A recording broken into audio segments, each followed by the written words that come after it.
at the Junior Beast Taming School, where the students are reminded of the upcoming Beast Master exam, scheduled to take place in less than a week. Tomorrow is the crucial day of the Beast Master Qualification Assessment. Inside the classroom, the teacher addresses the students, congratulating them on forming contracts with their first beasts. He emphasizes the importance of resting well and preparing thoroughly to achieve good results. After delivering his advice, he dismisses the class. Later, a group of students discusses the upcoming assessment. One student expresses his nervousness, while another reassures him, saying their current skills might still allow them to qualify as apprentice Beastmasters. However, the challenges of advancing to the higher Beastmaster Academy remain daunting, and some students don't even dare to dream about it. Meanwhile, a confident boy shares his ambitions. He aims to join the Beastmaster Academy in Ninjeong City. Though he acknowledges it's not the top-tier academy, he feels his abilities are sufficient to secure admission. In contrast, another student worries about failing the apprentice exam, fearing a life of mediocrity if he doesn't succeed.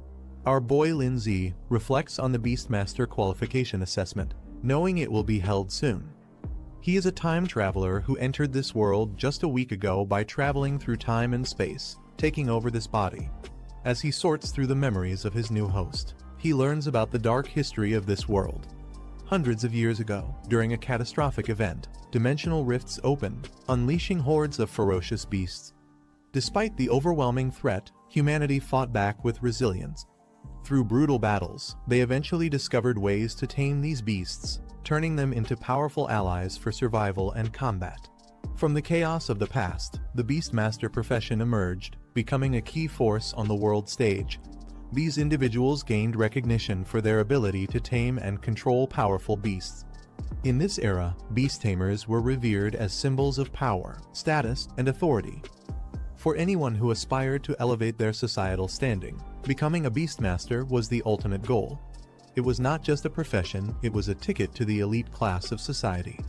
For the younger generation, their dream was clear: to become a spirit master, wielding immense strength and influence. In this world, once individuals turned 18, they were eligible to form their first contract with a beast. The strength of their soul determined the level of the beast they could tame. Those with stronger souls had access to more powerful creatures, setting the stage for their rise as formidable beastmasters.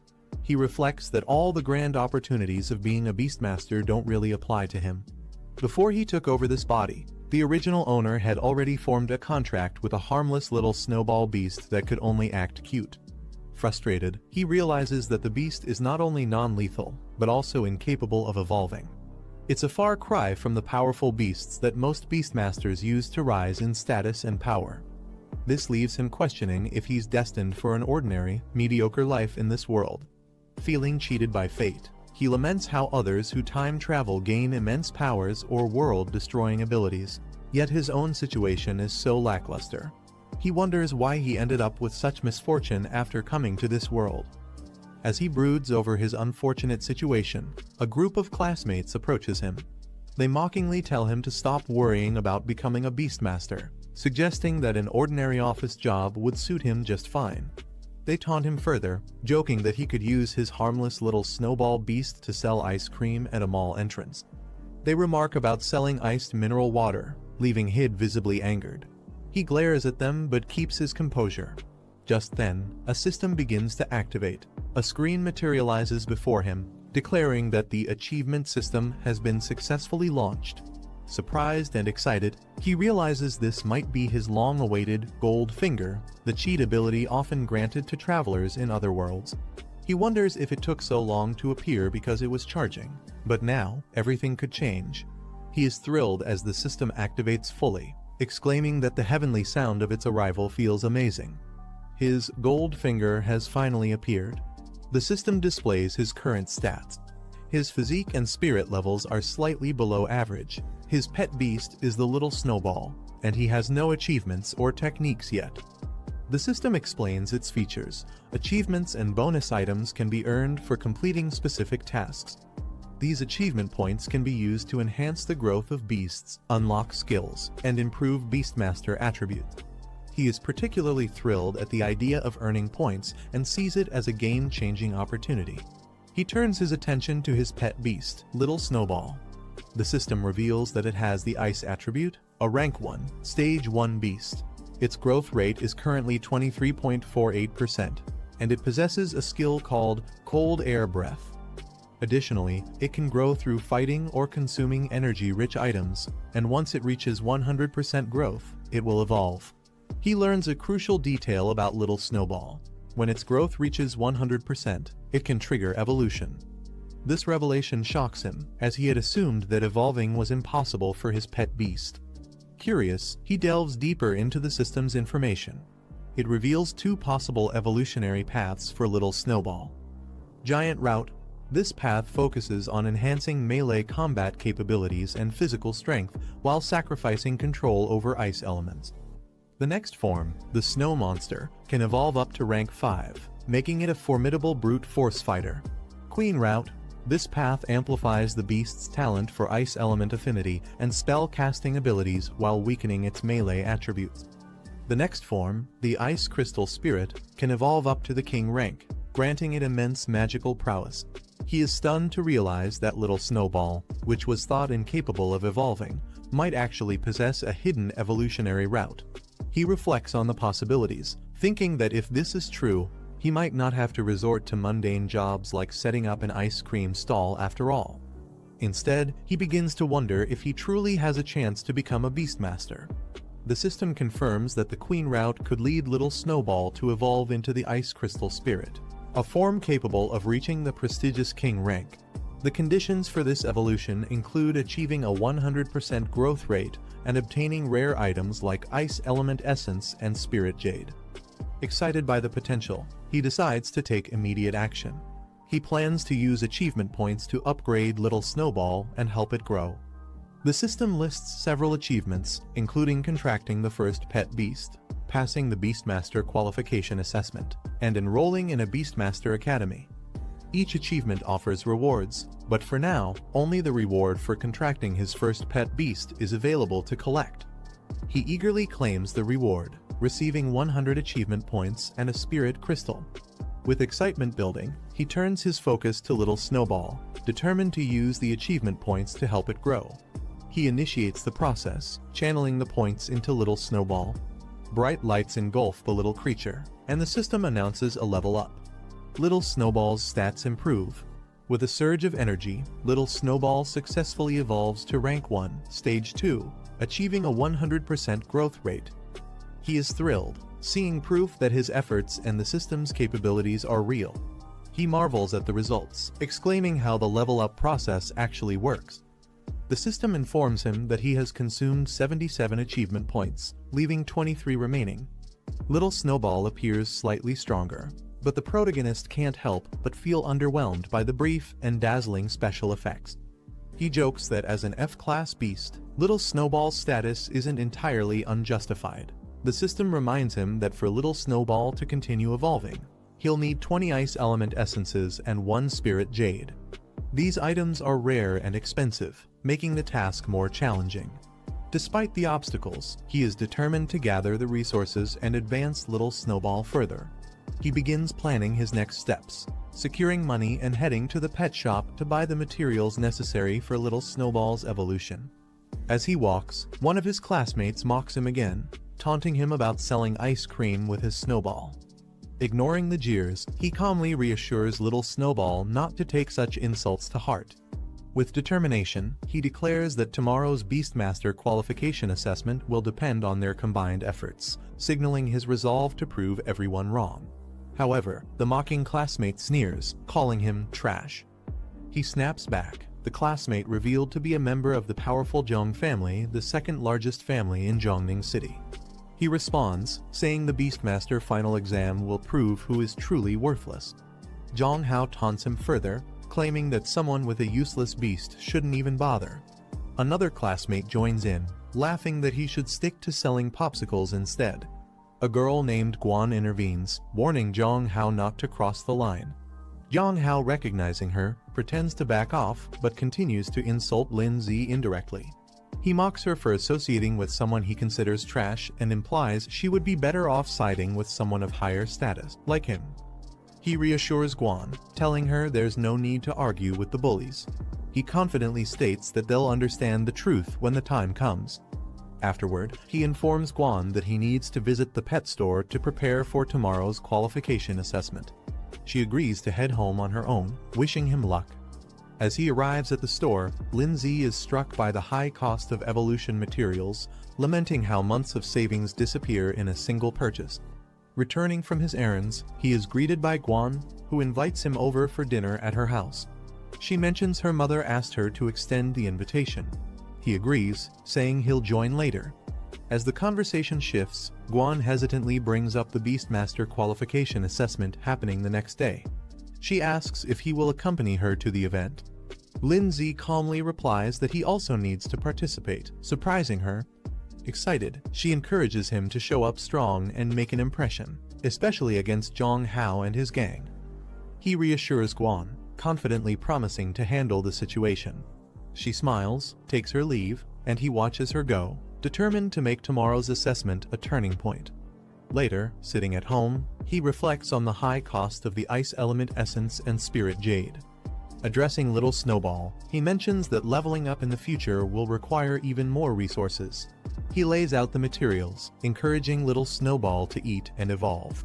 Watching his pet beast consume the items, he gently reminds it to take its time, as no one will compete for the resources. Suddenly, little Snowball begins to glow and expand, signaling the start of its evolution. Surprised, the Lindsay exclaims, wondering if this is truly happening. A sudden glow from little Snowball. He steps back, surprised, as an overwhelming burst of energy surrounds them. Little Snowball begins to change, evolving into a new form. Amidst the dazzling spectacle, little Snowball transforms into the Ice Crystal Spirit, a Rank 2, Stage 2 beast. The system lists its new skills, including Icicle and Extreme Cold Domain, and reveals that its next evolution would be into the Snow Maiden, requiring even rarer materials to advance further. He is ecstatic, declaring the evolution a success. He proudly admires the Ice Crystal Spirit, realizing that this marks a turning point in his journey. He checks his pet Snowball's stats, and is surprised to see that its rank has directly jumped to Rank 2, Stage 2.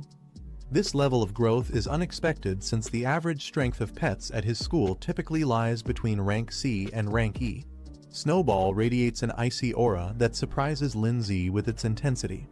Holding it in his arms, he shivers and comments on how cold it feels.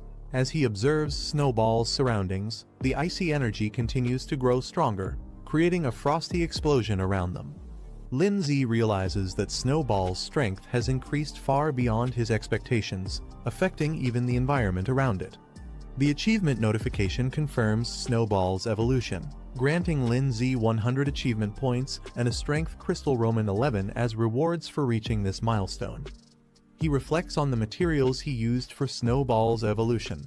He notes that without the system prompt guiding him, no one would have considered feeding such rare resources to a weak pet beast. Confident in his decision, he activates the system to extract his rewards. 2 items materialize in front of him, a glowing spirit crystal and a strength crystal. The spirit crystal enhances spiritual strength, which determines the number and level of pets he can contract. The strength crystal boosts his physical fitness, a crucial attribute for survival. Without hesitation, Lindsay consumes the strength crystal. As he absorbs the strength crystal, a surge of power courses through his body. He feels a transformation beginning to take effect. His physique becomes visibly enhanced, surrounded by a powerful aura of energy. The system panel displays his updated stats. His physique has doubled from 1 to 2, his spirit from 0.8 to 1.8, and his spirit power from 80 to 180. Snowball's rank is confirmed as Ice Crystal Spirit, Rank 2, Stage 2, while his achievement points have risen to 123. Testing his newfound strength, Lindsay punches the air, feeling the cold no longer affect him. Instead, a steady stream of energy flows from within, marking a significant breakthrough in his abilities. He tests his enhanced strength by punching a wall, leaving a deep crack. He reflects on the importance of physical strength, even for those who rely on their pets.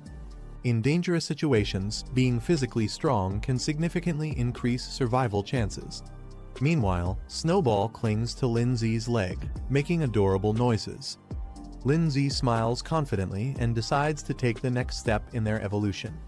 Determined, he boldly declares, "Just go all in," and decides to use all his achievement points. As he channels his energy into Snowball, a radiant light surrounds them both. The system confirms the upgrade Snowball has reached Rank 1, Stage 2, with a 100% growth rate. He uses 123 achievement points, pushing Snowball to Rank 2, Stage 4, with a growth rate of 24%. Snowball now radiates an icy and confident aura, indicating its immense power. Lindsay smirks, confident about the upcoming evaluation. He knows the Advanced Association will be shocked by their progress. The next day, Lindsay walks through the bustling city streets alongside his sister Guan. She asks if he's ready, and Lindsay confidently replies that he's not only ready, but also determined to obtain the Beast Master qualification today. Guan beams with excitement, noting how motivated Lindsay has become. She comments that the old him would have never participated in something like this. He smiles and responds, "People will always change." Meanwhile, some students nearby notice them. One points out Guan, calling her a talented third-year student at Pinghai No. One middle school, and questions why she's always with someone like Lindsay, whom they consider a loser. Another student mentions that Zhu Hong confessed his love to Guan the previous day and was rejected. Frustrated, one girl expresses her disbelief, questioning what makes Guan so special and why others seem to admire her. One of the students hushes the others, reminding them to keep their voices down. Lindsay, overhearing their comments, reveals internally that Guan is his cousin. Despite being a genius and admired by many at Pinghai No, one middle school, Guan doesn't seem to care about others' opinions. As they walk together, Guan asks Lindsay if he really plans to use Little Snowball in the qualification assessment. Lindsay smiles confidently and assures her, "Of course, don't underestimate Little Snowball." Guan playfully suggests celebrating if they pass the assessment, and Lindsay jokingly hugs her, causing her to exclaim in surprise. She mentions a store she has wanted to visit for a long time. Suddenly, they are interrupted by a loud voice calling out to Guan, demanding her to stop. A young girl points at her, accusing her of stealing her boyfriend. Guan, unfazed, calmly asks, "Who are you? Who's your boyfriend?" Guan identifies the girl's so-called boyfriend as Zhu Hong. With disinterested, she recalls that Zhu had confessed his feelings to her, but she rejected him without hesitation. The girl, enraged, accuses Guan of seducing Zhu first, unwilling to believe her explanation. Unwilling to waste time, Lindsay steps forward and gently pulls Guan away, stating, "Let's go, we have more important things to do." Without any further interaction, the two walk away, leaving the others behind.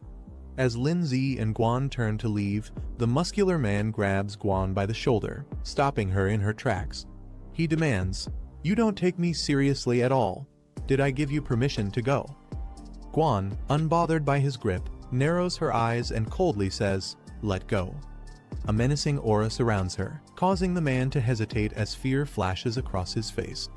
Enraged by her defiance, the man raises his arm, preparing for a strike as he attempts to intimidate her.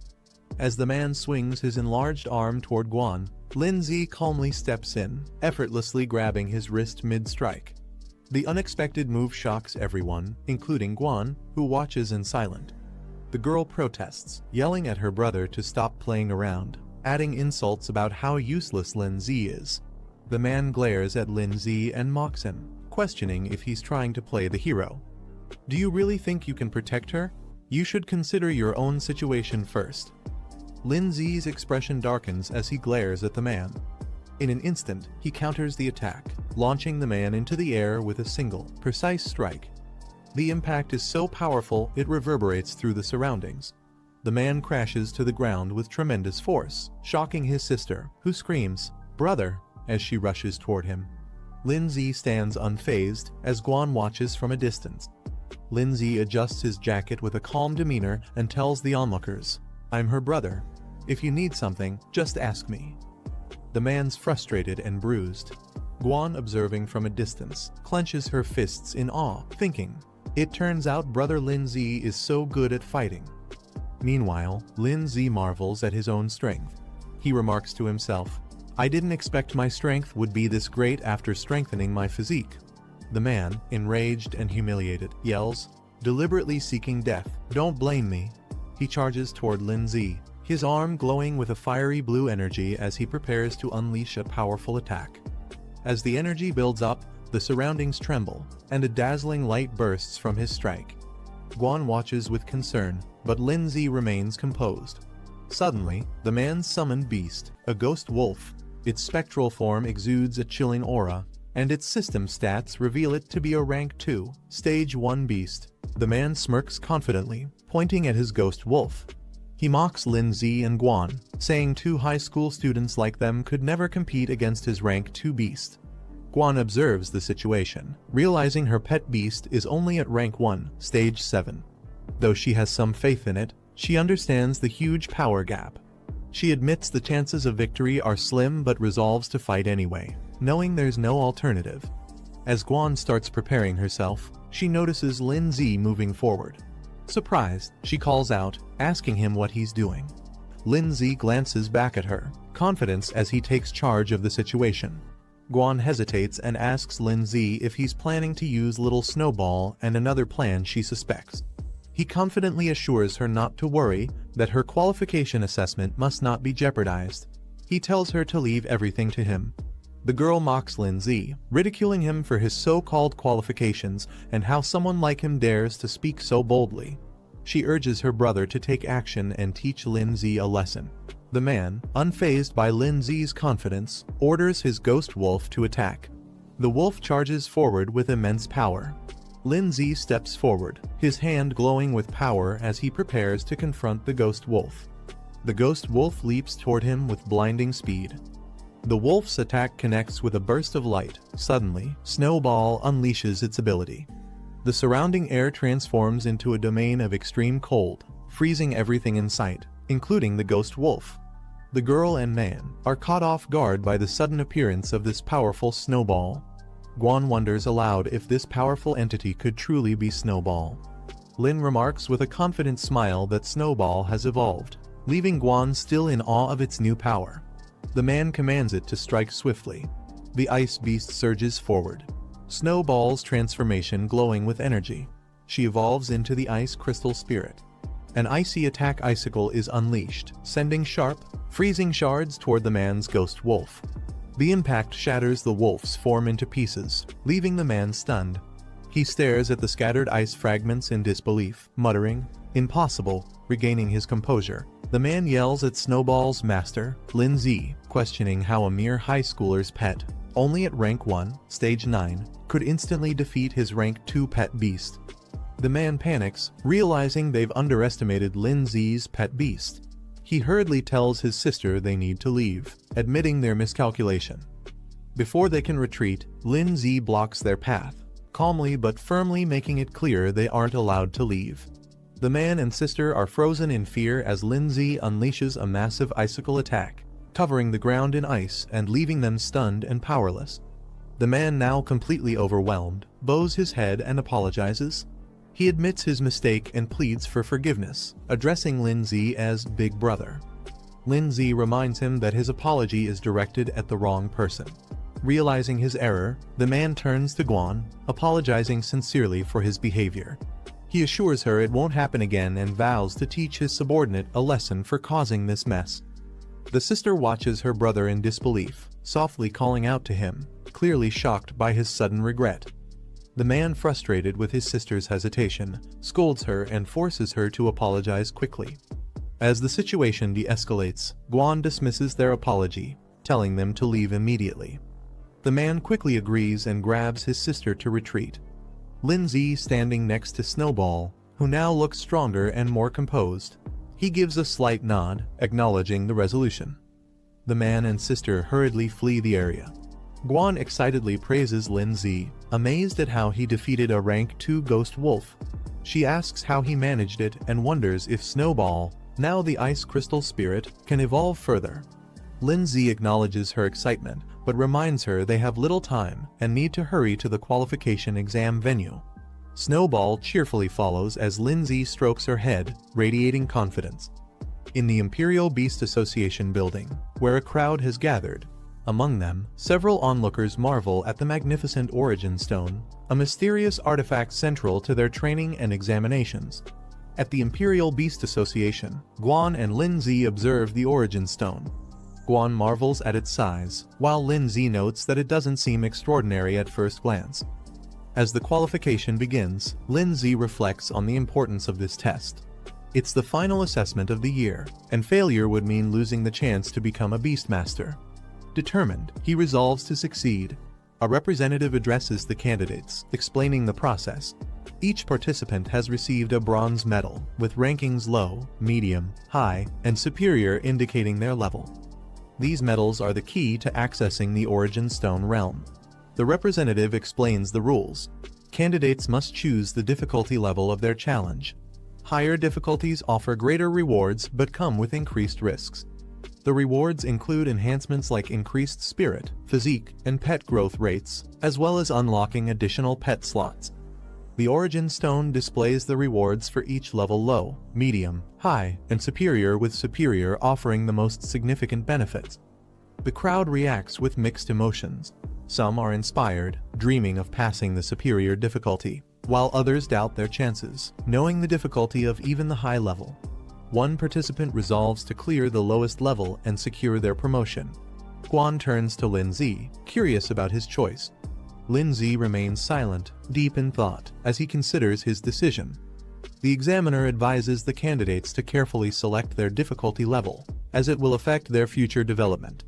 Guan hesitates, contemplating her decision as she stares at the options on her medal. The Origin Stone displays the choices made by the participants. Most choose low and medium difficulties, while only one person selects high, and another dares to pick superior.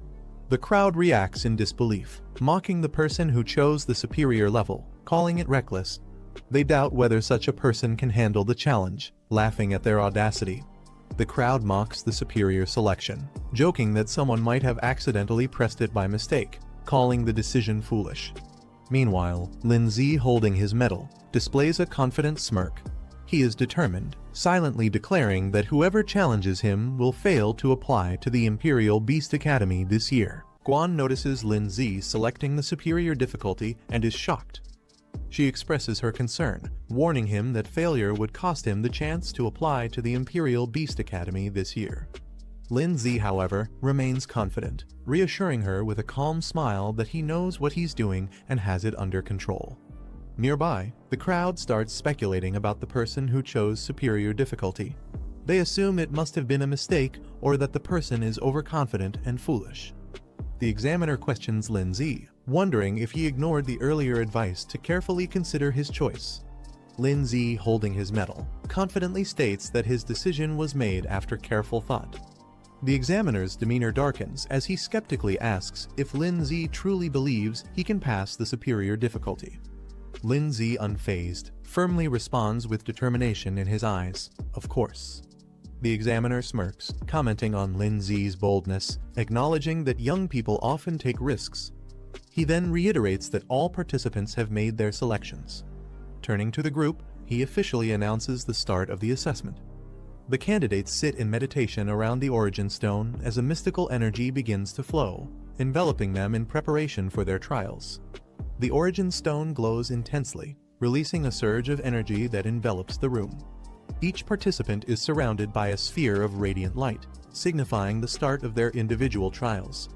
The examiner observes the participants on the stone's display, noticing their positions and energies.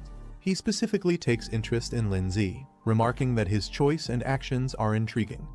Lin Zi finds himself transported into a massive arena, realizing he has entered the virtual realm of the Origin Stone. The rules of the trial are explained. Any injuries sustained or the death of a pet beast within the virtual realm will not affect reality.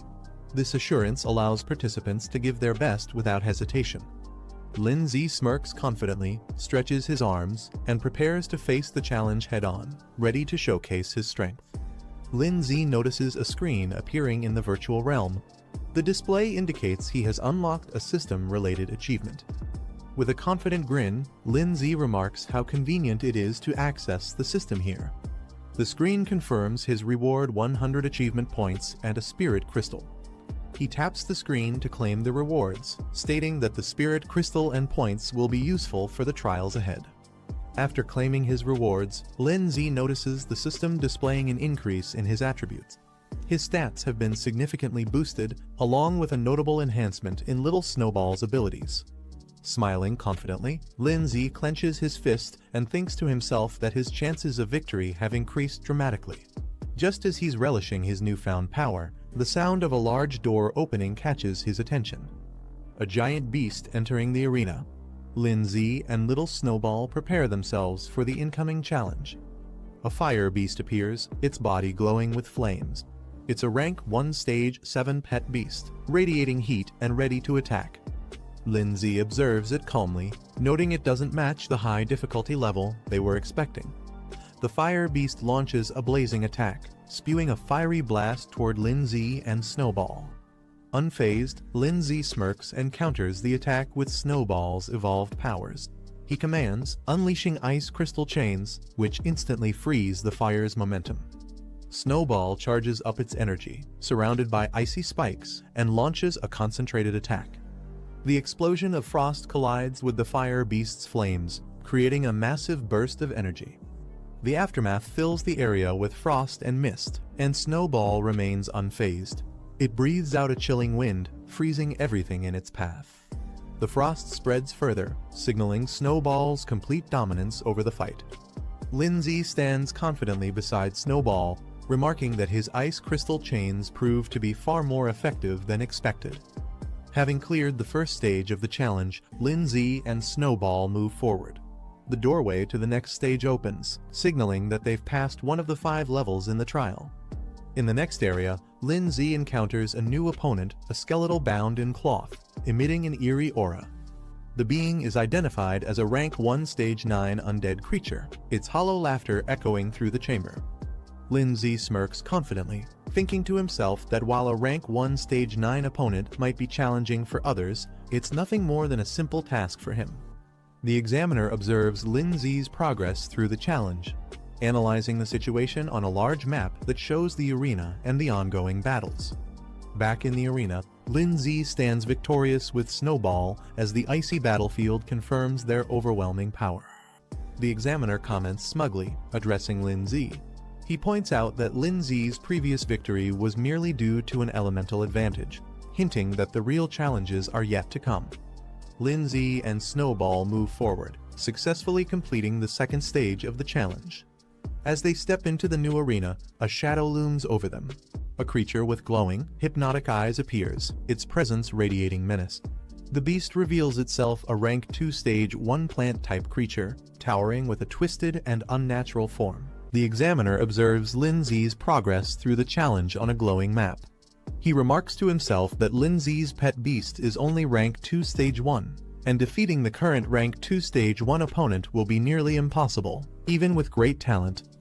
In the arena, the plant creature launches an aggressive attack, aiming its sharp claws at Lin Z and Snowball. Lin Z, unfazed, counters with Snowball's ice chains. However, the plant creature smashes the ground with its powerful limbs, creating a devastating impact that shakes the battlefield. Taking advantage of the chaos, it uses its vines to entangle Snowball. Snowball remains calm, even as the plant beast charges in with glowing claws, preparing for a decisive attack. Meanwhile, the examiner watches. With a smug smile, he comments that while Lin Z might be strong for a freshman, his strength is limited. Back in the arena, Snowball activates the extreme cold domain, releasing a powerful wave of frost that freezes the surroundings and slows the plant beast's movements. The creature struggles against the overwhelming cold but roars in defiance. Lin Z smirks confidently and taunts. "Did you think we only have one skill?" Without hesitation, he commands Snowball to unleash another powerful attack icicle, intensifying their offensive against the plant beast. The plant beast roars as its body is pierced by multiple icy spikes from Snowball's icicle attack. The battlefield is now a frozen arena, with the creature trapped at its center. Snowball's frost spreads further, encasing the plant beast entirely in a solid block of ice. The plant beast, now fully immobilized, struggles in vain as more spikes of ice penetrate its frozen body, ensuring its defeat. With Snowball's final attack, the plant beast is completely frozen and defeated. Lindsay calmly declares the battle over, signaling the end of the third level. The frozen arena stands as a testament to their victory. A notification appears confirming that Lindsay has successfully cleared the third level, leaving only 2 levels remaining in the challenge. Elsewhere, participants who failed the earlier stages express their frustration. One complains that he was so close to defeating the pet beast, while another laments his failure to pass this year's challenge, burying his face in his hands. Amid the group of participants, one excitedly celebrates his success, exclaiming that he's now an apprentice beastmaster. He didn't expect the initial challenge to feature a rank 1 stage 6 pet beast, but he managed to overcome it. Meanwhile, others watch in frustration. One participant clenches his fists and mutters his dissatisfaction, lamenting his failure and comparing his performance to those who succeeded. Someone notices the next challenge, a vicious claw beast. The announcement stuns the crowd, who recognize it as a rank 2 pet beast. Murmurs of disbelief ripple through the room as they question why such a high-level beast would appear in the apprenticeship assessment. The 4th level ends with a decisive victory for Lindsay and Snowball. The frozen remains of the opponents stand as proof of their power. Onlookers exclaim in amazement, recognizing Lindsay as the one who challenged the superior difficulty level. With the 4th level cleared, the final stage of the challenge begins. Lindsay confidently remarks that they've reached the last level. In the observation area, participants watch in disbelief, questioning why Lindsay is so powerful. One mentions they know all the top students from the local high schools, but Lindsay's strength seems unmatched and unfamiliar. Meanwhile, Guan happily celebrates her own success, announcing that she's now an apprentice beastmaster. However, her thoughts immediately turn to Lindsay, wondering about his progress and eagerly anticipating his performance in the final stage. The crowd gathers around the monitor, awestruck by Lindsay's performance. Cries of admiration echo through the room as they acknowledge his strength. Guan, watching closely, realizes that Lindsay has cleared the 4th level on superior difficulty. She clenches her fists in excitement, calling it incredible.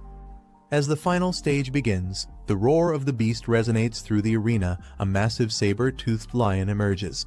Its sheer size and ferocity shock the onlookers. "It's a rank 2 stage 5 beast," someone exclaims in disbelief. Others remark how impossible it is for a newcomer to defeat such a creature. Guan, though visibly concerned. Lindsay watches calmly as Snowball prepares for battle, commenting that he's finally facing a worthy opponent. Snowball summons another icicle attack, its sharp fragments shooting forward with incredible speed. The enemy's movements are lightning fast, making it difficult for Lindsay to track. He's caught off guard, realizing the speed of the saber claw assault as it closes in on Snowball. Snowball braces herself against the powerful attack, the clash sending shockwaves through the area as both sides fight for dominance. Snowball takes a direct hit, showing signs of wear as the intense battle continues. The trainer smirks, confident in his pet's advantage. He challenges Lindsay, curious if he has any new tricks left to show, while mocking that this might be the end for him. The saber-toothed lion charges forward, its ferocious aura overwhelming. Lindsay observes the fight carefully, recognizing the disparity in power.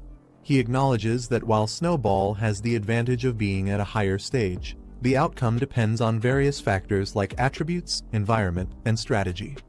Lindsay notes that Snowball is in a weakened state after consecutive battles, facing such a strong opponent with superior speed and power. The saber-toothed lion grows more ferocious, realizing it might actually lose if the battle continues like this. Lindsay calls out to Snowball, urging her to brace herself for the incoming attack. The lion lunges with full force, claws glowing with lethal energy, aiming to end the battle in one decisive blow. Watching closely, Lindsay stays calm but focused. As the lion charges, he recognizes the moment he's been waiting for. Now's the time, he thinks. Snowball summons a final icicle, releasing a concentrated burst of freezing power to meet the lion's charge head-on. The aftermath of the clash leaves a cloud of frost and dust hanging in the air. The saber-toothed lion lies on the ground, visibly injured, with icicles embedded in its body. In the crowd, spectators murmur in confusion. They speculate about the outcome, some wondering if it ended in a tie, while others question what exactly just happened. One onlooker points out the lion's condition, drawing everyone's attention.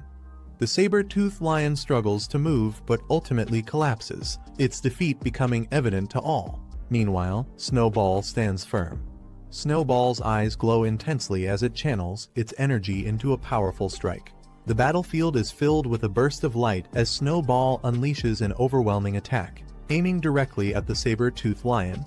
The lion charges forward, attempting to counter Snowball's attack. Its paws meet the icy terrain, but shards of ice quickly form around them. Despite its struggle, the saber-toothed lion roars and pushes forward. Lindsay analyzes the situation, noting that the saber-toothed lion, being a beast adapted to extreme cold, has remarkable resistance to icy attacks. Despite his confidence, Lindsay begins to feel the pressure of the lion's resilience. A system notification suddenly appears, declaring a new achievement unlocked. The display reveals that Lindsay has gained 100 achievement points and unlocked a new skill feature. Intrigued, Lindsay wonders aloud about the meaning and potential of this newly unlocked ability, his mind already planning how to leverage it for the battle. Lindsay reviews the system panel displaying 3 new skills, a control-based ice lock, a defensive ice barrier, and an area-based ice spike attack. Each skill requires a specific number of achievement points to unlock, with varying growth potential. Surprised, Lindsay realizes he can equip more skills than expected, noting that most pet beasts are typically limited to just 2 basic abilities. He contemplates the strategic advantages of having multiple options in battle. Weighing his current situation, Lindsay decides that a strong single target control skill is most necessary. He selects the Extreme Ice Lock ability, using 50 achievement points to unlock it, as the panel confirms his decision. The saber-toothed lion charges at Lindsay and Snowball with intense ferocity, its powerful strike aimed directly at its target. Snowball, standing firm, channels its energy to counter the attack. A dazzling light engulfs the battlefield as Snowball undergoes an upgrade. The system confirms Snowball has advanced to rank 2, level 7, increasing its growth rate to 54%. Onlookers, witnessing the radiant display from afar, react with surprise and curiosity. One exclaims, "What's with that light?" Another realizes, "It's an upgrade." The crowd is baffled by Snowball's sudden upgrade. Some speculate about the resources used, while others argue upgrades should only happen after securing a victory, leaving them suspicious of Lindsay's tactics. Lindsay, unfazed by their doubts, confidently gestures to the saber-toothed lion, inviting it to make its move. As the lion charges with renewed ferocity, Snowball activates the newly acquired Extreme Ice Lock skill. Chains of glowing frost encircle the lion, halting its attack mid-air and leaving it restrained. The saber-toothed lion struggles to break free from the icy chains of the Extreme Ice Lock, roaring in frustration. Lindsay channels his power and uses the Ice Spike ability. Shards of ice form above the lion and crash down with incredible force, piercing through the beast's defenses. The lion lets out a final roar as it succumbs to the relentless assault. The spectators are stunned by the display of power, murmuring questions about the mysterious skill and why it was so effective. The examiner and the crowd are in disbelief, questioning how Lindsay's pet can use 3 different skills, a feat uncommon for beasts of its rank. As the saber-toothed lion struggles to recover, Lindsay observes it calmly, commenting on its thick defenses. Snowball's eyes glow fiercely as it prepares another powerful attack. It channels its icy energy, shards forming around it. With determination, Snowball readies itself, showing it has no intention of letting the lion recover. With Snowball's final attack, the saber-toothed lion is completely subdued, collapsing onto the icy battlefield in defeat. Lindsay stands victorious alongside Snowball, their combined strength leaving the audience in awe. The system announces Lindsay's success, declaring his evaluation as completed at an extraordinary difficulty level. Guan jumps with excitement, cheering for Lindsay and celebrating his hard-earned victory. In the crowd, disbelief spreads. Some accuse Lindsay of bribing the examiner, unable to accept his unexpected win. Others speculate about his methods, still skeptical of his capabilities. The examiner, however, remains composed. He acknowledges Lin Zi's exceptional talent, remarking that while he's seen many young beast tamers, none have impressed him as much as Lin Zi with his silent yet commanding performance. After the battle, Lin Zi's stats receive a significant boost, reflecting his successful completion of the challenge. Snowball's status is displayed, now ranked at level 3, stage 1, with an impressive 84% growth rate and mastery of 3 powerful skills. The examiner, still observing, acknowledges the extraordinary difficulty of the test and how much Lin Zi's capabilities have grown as a result. The performance leaves him and others deeply impressed. The system displays another notification. Lin Zi is now eligible to form a contract with a second beast, marking a major milestone in his journey. Lin Zi reflects on his next step, deciding which beast to form a contract with as his second companion. He considers his options, planning to visit a pet shop to explore the possibilities. The system announces Lin Zi's rewards, 200 achievement points and a spirit stone, acknowledging his successful completion of the trial. The notification also signals the conclusion of the evaluation. As the trial ends, Lin Zi opens his eyes, finding himself back in the real world. A crowd gathers around him, their silence filled with curiosity and astonishment at his extraordinary performance. Lin Zi sits calmly, unaffected by their reactions. Lin Zi finds himself surrounded by curious classmates, bombarding him with questions about how he accomplished such an extraordinary feat. They're particularly amazed by Snowball, an ice element beast they've never encountered before. Guan, overcome with joy, rushes to Lin Zi and hugs him tightly, exclaiming how she always believed he would succeed. Lin Zi, initially surprised by her reaction, smiles warmly. The examiner approaches Lin Zi, acknowledging his impressive performance. As the surrounding crowd watches, students murmur in surprise. It's rare to see an examiner apologizing to a student. However, Lin Zi remains calm and unbothered. The examiner directly addresses Lin Zi, offering him a spot in the Beastmaster Association. He further explains the benefits, mentioning that Lin Zi could secure a high-ranking position with exclusive privileges. Even top graduates don't easily receive such offers. Guan, standing beside Lin Zi, urges him to accept, recognizing the rarity of this opportunity. The competition for a spot in the Beastmaster Association is intense, like crossing a narrow bridge against thousands of others. Lin Zi considers the offer. Accepting would mean all his academy expenses, including tuition and living costs, would be covered. It would also raise his status in everyone's eyes. However, he knows there's no such thing as a free lunch. Opportunities like this always come with hidden costs. Facing the examiner, Lin Zi politely declines, stating he has already made up his mind and will decide his future after graduation. His firm response leaves the examiner and the surrounding students momentarily stunned. After Lin Zi declines the offer, another student eagerly steps forward, asking if he can take the spot instead. The examiner ignores him, his focus still on Lin Zi. He recognizes Lin Zi's rapid growth and realizes that in the future, Lin Zi will be even stronger and able to negotiate for much greater benefits. Seeing Lin Zi's firm decision, the examiner doesn't press further. Instead, he tells Lin Zi that if he ever changes his mind, he's welcome to find him anytime. Before leaving, the examiner introduces himself as Zhenwen, leaving his contact as a final gesture. After the examiner leaves, Lin Zi stands confidently. Guan watches him closely, her expression unreadable. The two walk through the academy courtyard, when suddenly a voice calls out to them, asking them to wait. Lin Zi and Guan turn around, surprised. A girl excitedly approaches, introducing herself and her companion.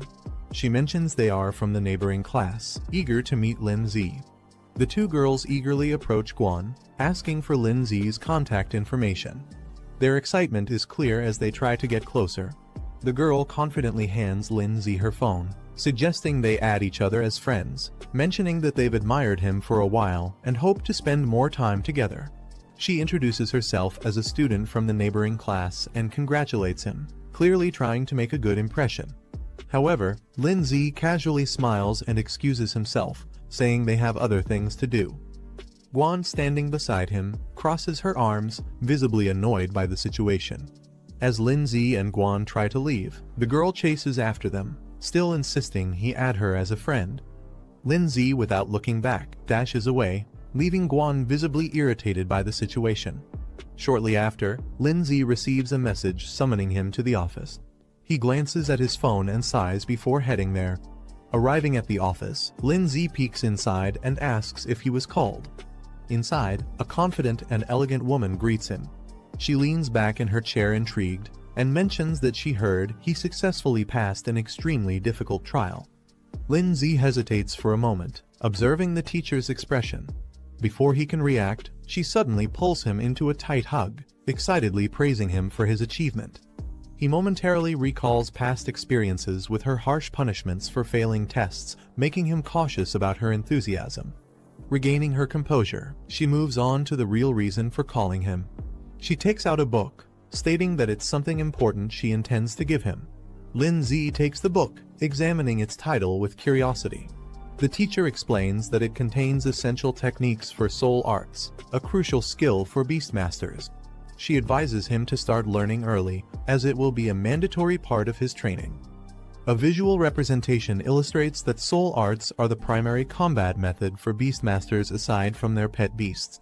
She further explains that those who master soul arts can defeat beasts without relying on their pets.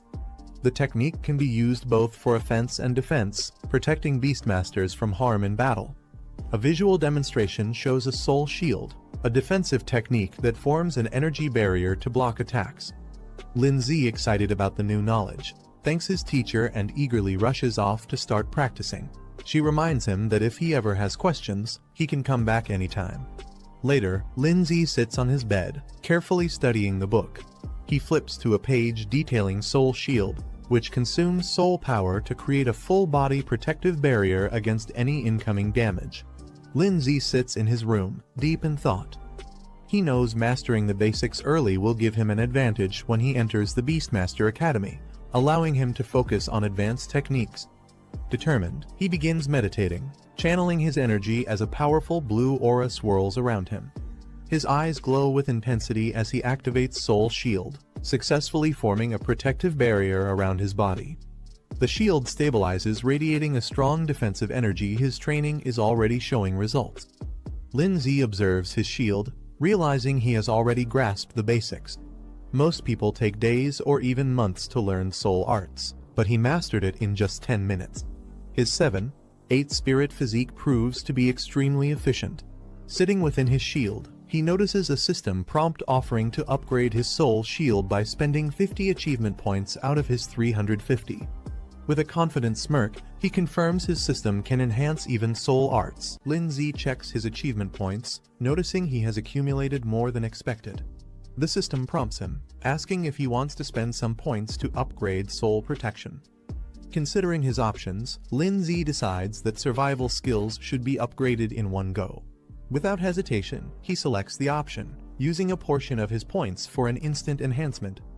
Lindsay activates Soul Protection, advancing it to the 3rd stage. A powerful barrier forms around him, radiating with energy as the upgrade takes effect. Feeling the difference, he notes that the shield is now stronger and much larger than before. He smirks, realizing it could easily cover multiple people at once, a significant boost to his defenses. Lindsay checks his soul power, realizing that activating Soul Protection only consumes a small amount each time. With his current limit, he can use it multiple times without worry. Remembering the Spirit Soul Stone he received from an achievement, he decides it's time to use it, thinking it might further enhance his abilities. After using the Spirit Soul Stone, Lindsay feels a surge of power. His soul power and spirit level increase significantly, boosting his overall strength. Looking at his current reserves, he realizes that using all this power just for defense would be wasteful. Deciding to make the most of it, he considers learning a few more skills to balance his abilities. Lindsay flips through a skill book, looking for useful abilities. He comes across Soul Arrow, a technique that focuses spiritual energy at the fingertips and fires it like a projectile. Turning the page, he finds Soul Impact, a close-range attack that condenses energy into a powerful strike. Seeing their potential, he considers learning both skills to expand his combat options. As night falls, the city is quiet, with only a few lights glowing in the distance. Inside, Lindsay closes his eyes, steadying his breath. A faint aura of energy surrounds him as he focuses, processing everything he has learned. Lin Zi's eyes snap open, a sharp golden glow flashing within them. Without hesitation, he launches forward, unleashing Soul Arrow at high speed. The energy projectile shoots out as he moves with precision, testing his control over the technique. Lin Zi fires Soul Arrow, watching as it shoots forward with precision. Though the attack isn't highly destructive, he notes its accuracy is impressive, making it a reliable long-range option. Satisfied with the test, he moves on to the next skill, Soul Impact. Clenching his fist, golden energy gathers around it. Lin Zi gathers energy into his fist, golden flames surging around him as he unleashes Soul Impact. The force explodes forward, sending shockwaves through the room. Testing its power further, he throws a punch, consuming 30 soul power in an instant. The impact is strong, confirming that this close-range attack will be a devastating addition to his arsenal. Lin Zi observes the aftermath of his soul impact, surprised by the sheer damage it caused. The wall in front of him is shattered, proving the technique's destructive potential. A system notification appears, informing him that he has successfully learned 3 soul techniques and has been rewarded with a soul recovery potion, which can instantly restore all his soul power. Lin Zi looks at the shattered wall, satisfied with soul impact's effectiveness. He decides to save his soul recovery potion for a crucial moment, knowing it could be a game-changer in battle. Feeling confident, he spends 100 achievement points to upgrade Soul Arrow and Soul Impact to level 2. With his skills now stronger, Lin Zi decides to save his remaining achievement points for emergencies. With his skills upgraded, he shifts his focus to his next goal, earning money to buy a second pet beast. The next day, he heads to the mission center, a place where trainers take on tasks to earn rewards. At the mission center, Lin Zi joins the crowd, scanning the available tasks. The screens display various missions, each offering different rewards. Confident in his abilities, he decides to start with basic level missions. Given his current strength, completing them shouldn't be a problem, and it's a good way to earn money quickly. Lin Zi scans the mission list, evaluating the rewards. The tasks range from eliminating ghost scorpions near a village to clearing mutant beetles in a canyon, with rewards varying from 10,000 to 40,000. Without hesitation, he selects the highest-paying mission dealing with the mutant beetles. If he's going to put in the effort, he might as well aim for the best reward. After selecting the mutant beetle mission, Lin Zi is notified that, as a beginner beast master, he has been automatically assigned 3 teammates for safety, and the reward will be split among them. Annoyed, he punches a training dummy, frustrated that he has to share the earnings. He was confident he could handle it alone. A mission map appears, marking the target location, Iron Bell Canyon. He needs to arrive before 2 p.m., ready for the hunt. Lin Zi arrives at Iron Bell Canyon, where his assigned teammates are already waiting.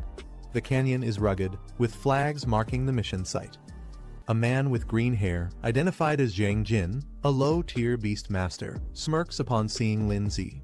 Mocking him, he comments that Lin Zi took long enough to arrive and questions if he's even graduated yet. Another teammate, Zhao Mingxian, a muscular low-tier beast master, frowns upon seeing Lin Zi. He questions why they got stuck with someone inexperienced, clearly unimpressed. Before the situation escalates, Yu Zuyun, the only female in the group, steps in with a smile. She tells them to relax and not be too harsh on Lin Zi, lightening the mood with her friendly attitude.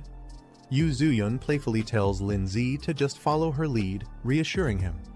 Lin Zi responds with a relaxed smile, admitting that he hasn't graduated yet and will be relying on them for this mission. Zhao Mingxian sighs in frustration, accusing Yu Zuyun of flirting again. He warns the group that this mission might be tougher than expected and tells them to stay focused if they want to survive. Yu Zuyun, unimpressed by his serious tone, dismisses his concerns with a scoff. Zhao Mingxian takes charge as the temporary team leader, demanding that Lin Zi follow his instructions once they reach the mission site. He also warns that Lin Zi's reward share will be reduced, making it clear that he's not seen as an equal. Lin Zi, however, remains unfazed. Observing his teammates, he realizes they're not qualified beast masters but self-taught fighters who rely on basic summoning skills to survive. Lin Zi responds with a cheerful thumbs up, agreeing to work hard to earn his share. Satisfied with his response, Zhao Mingshan acknowledges him, thinking the newcomer understands his place. With that settled, the team heads into the canyon, ready to begin the mission. The team moves deeper into the canyon, the terrain becomes rough, and the path ahead is dark and foreboding. As they reach the entrance of a cavern, an eerie glow emanates from within. The sound of skittering echoes from the depths. Suddenly, mutant beetles emerge from the darkness, their glowing eyes piercing through the shadows. Among them, a larger, more menacing beetle appears. As the mutant beetles swarm forward, Zhao Mingshan quickly assesses the situation. He suggests collapsing the cave entrance to trap the insects inside, cutting off their escape route. Wasting no time, he summons his wild rhino, a rank 1 stage 6 beast, to lead the charge. The powerful beast appears, its glowing horns ready to smash through anything in its path. Zhang Jin steps forward, summoning his wind cutter mantis, a rank 1 stage 6 insect-type beast. Not to be outdone, Yu Zuyun summons her terror bee, a rank 1 stage 5 insect-type beast. With a smirk, she playfully reminds Lin Zi to stay behind her, as if protecting him. With their beasts deployed, the battle is about to begin. Lin Zi's group cautiously enters a tunnel, led by Yu Zuyun and Zhang Jin. They remain alert as buzzing echoes through the cavern. Strange insect creatures swarm ahead, signaling danger. Meanwhile, Zhao Mingshan observes from a distance. Without hesitation, he orders an all-out attack. Zhang Jin, responding immediately, summons his wild rhino, a rank 1 stage 6 beast. The massive creature charges forward. Zhang Jin steps forward with a confident smirk, summoning his wind cutter mantis. The green insect dashes forward, its sharp blades glowing as it slices through the swarm of enemies with precision. Zhang Jin commanding her venomous wasps to attack. With a determined look, she directs them into the fray, overwhelming the enemy with a coordinated assault. Yu Zuyun summons her terror bee, which immediately launches a barrage of venomous stingers at the enemy swarm. Meanwhile, Zhang Jin's wind cutter mantis slices through the remaining enemies, its sharp scythes cutting them down effortlessly. The battlefield is soon littered with defeated foes. Zhang Jin smirks confidently and turns to Lin Zi, boasting about how well they work together. Yu Zuyun smirks, brushing off any expectation of a reward. She tells the others to consider this a learning experience instead. Confidently, she instructs them to stay behind her and focus on their own safety. However, before they can relax, the insect swarm starts moving again, crawling back to their feet. Lin Zi observing the fight, he notes that their attacks have barely made an impact, and the real threat has yet to come. Suddenly, a loud screech echoes as another wave of insects emerges, rushing toward them at full force. Yu Zuyun suddenly tenses up. She instinctively questions what it is. Dark energy seeps into the battlefield, and the insect swarm undergoes a terrifying transformation. The ground trembles as a new wave of mutated insects charges toward them. From above, Zhang Jin's wind cutter mantis, Yu Zuyun's terror bee, and Zhang Jin's wild rhino prepare for battle. Zhang Jin's eyes widen as more insects emerge from the tunnel. He quickly realizes something is different, as if they're calling for reinforcements. Lin Zi, watching calmly, questions whether there's an even larger and stronger beetle king lurking deeper inside. Meanwhile, Zhang Jin's wild rhino charges through the swarm, but the mutated insects overwhelm it. One of them sinks its fangs into the beast, drawing blood, showing just how dangerous they've become. The mutated insects overwhelm Zhang Jin's wind cutter mantis and Yu Zuyun's terror bee, pinning them down. Zhao Mingshan yells for his wild rhino to retreat, while Zhang Jin desperately calls back his pet, fearing they'll be killed. Lin Zi explaining that the beetle's previous sound waves have a paralyzing effect. The pets can no longer respond to their commands. Hearing this, Yu Zuyun freezes in shock. She clutches her head, realizing her terror bee is completely vulnerable. Fear sets in as she struggles to think of a way to save it. Zhang Jin, furious, grabs Lin Zi by the collar, demanding why he didn't warn them earlier. His frustration erupts, blaming Lin Zi for just standing by and watching. But Lin Zi calmly pointing out that the real problem isn't their beasts, it's their own survival. Before they can react, the ground trembles as a massive swarm of mutated beetles emerges from the depths. Seeing the sheer number of enemies, Zhao Mingshan quickly makes the call they need to run. Zhao Mingxian, realizing the danger, shouts for everyone to run. Panic fills as he curses the mission, realizing it's far beyond what they expected. Without hesitation, he turns and sprints away, leaving the others behind. The mutated beetles chase after him, their sharp legs cutting through the ground as they close the distance. As he tries to escape, an explosion erupts behind him. The force sends him stumbling forward, and his eyes widen in fear something even more dangerous is coming. Just as the swarm is about to overwhelm them, Lin Zi calmly steps forward. A glowing barrier forms around the group, shielding them from the incoming attack. Zhang Jin watches in disbelief, recognizing it as soul art, a technique only students from the Beast Academy should know. Shocked, he questions how a high schooler like Lin Zi could use it. Lin Zi dismisses his questions. He tells them to stop talking and simply watch from behind him. Zhang Jin watches in shock, unable to process what he's seeing. Lin Zi calmly summons his ice crystal spirit. Both Zhao Mingxian and Yu Zuyan stare in disbelief. They have never seen a beast like this before. While the others are still in awe, Lin Zi analyzes the enemy calmly. The beetles, despite their numbers, are at most rank 1, stage 7, making them manageable. However, without any large-scale attacks, the others stand no chance of fighting back. With a confident smirk, Lin Zi reveals his true strength. Unlike the others, his ice crystal spirit is a rank 3 beast, possessing devastating area-wide attacks. As he raises his hand, his beast activates extreme cold domain. A chilling wave of ice spreads across the battlefield, instantly freezing the entire insect swarm in place. The once overwhelming horde is turned into an icy grave. Lin Zi glances back at the stunned group, casually reminding them that they still have a chance to retrieve their beasts if they're willing to abandon their rewards. Zhao Mingxian, Zhang Jin, and Yu Zuyan hesitate. The reality of their situation is now painfully clear. Zhao Mingxian, now overwhelmed, raises his hands in surrender. He offers all their rewards in exchange for safe passage, pleading to be allowed to retrieve their beasts and leave peacefully. Before a response comes, Zhang Jin steps forward, furious. He can't believe Lin Zi is still pressuring them even after proving his dominance. Mocking Lin Zi, he questions if he really thinks he's some legendary student who passed an impossible trial. Lin Zi's expression remains calm but firm. Without hesitation, he confirms his identity. Watching the exchange, Yu Zuyan processes the situation. Her suspicions were right. Someone like Lin Zi possessing such power didn't make sense for a regular student. Quickly shifting her approach, she urgently asks him to rescue their beasts. Zhang Jin, still furious, refuses to believe Lin Zi's strength. He demands they be released immediately so they can retrieve their beasts.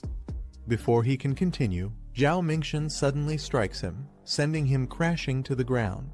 He scolds Zhang Jin for his arrogance, making it clear that Lin Zi's power is undeniable. As Yu Zuyan watches, Zhao Mingxian admits their mistake.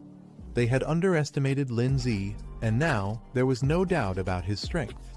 Meanwhile, the frozen beasts remain trapped in ice, their condition worsening as the chilling energy spreads further. Lin Zi observes the frozen beasts, noting that time is running out before they thaw. He warns the others to retrieve their pets quickly and leave before the creatures fully awaken. Yu Zuyan, concerned, questions what he plans to do. She points out that these beasts aren't truly defeated, just temporarily restrained. Lin Zi stands atop the icy battlefield with Snowball, surveying the frozen creatures. In the darkness below, an ominous presence stirs. Zhang Jin, still on the ground, watches Lin Zi closely. Suspicion flashes across his face. Could Lin Zi really be planning to enter that place? Without hesitation, Lin Zi instructs the others to act quickly before leaping down into the depths with Snowball.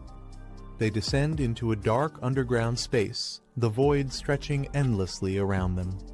Standing amidst the darkness, his enhanced physique allows him to see clearly even in the pitch-black surroundings. As Lin Zi moves deeper, a swarm of monstrous creatures with glowing eyes emerges from the darkness. Their sheer numbers make the cavern tremble.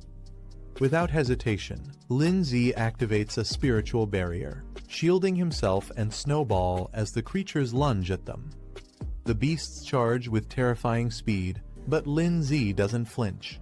He counters instantly, releasing a powerful spiritual impact that sends them crashing to the ground.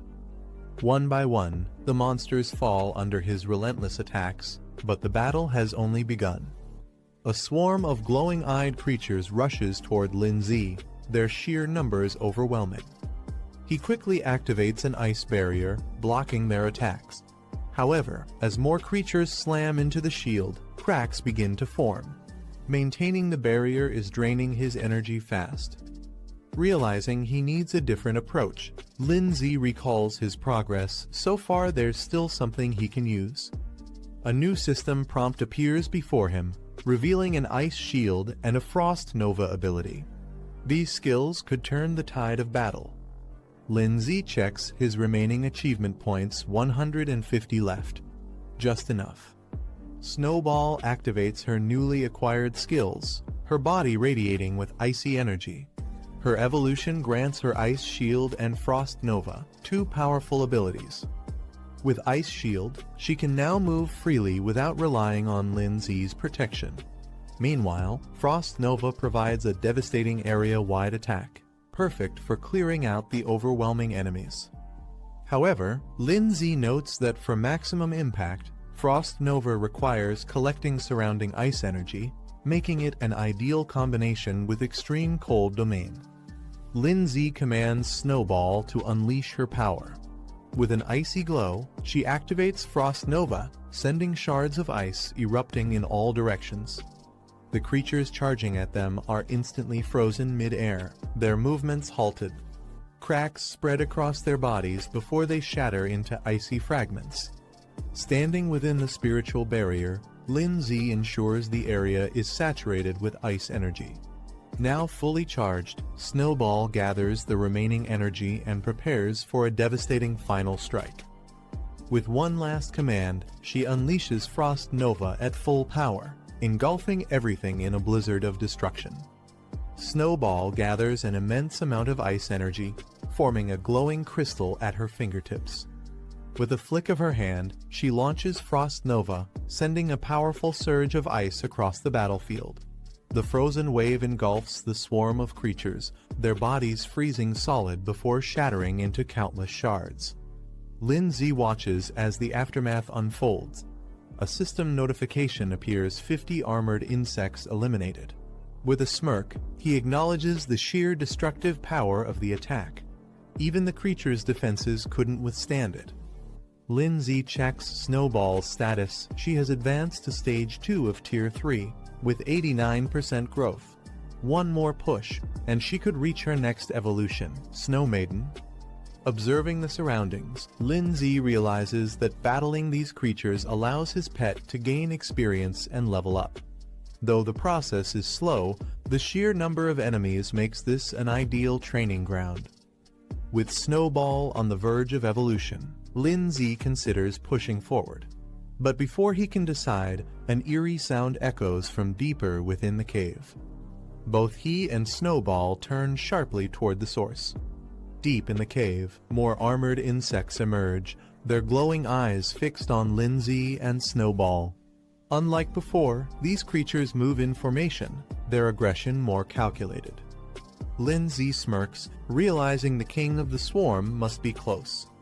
Meanwhile, outside the cave, Yu Zuyun, Zhao Mingshan, and Jiang Jin struggle to recover from their earlier defeat.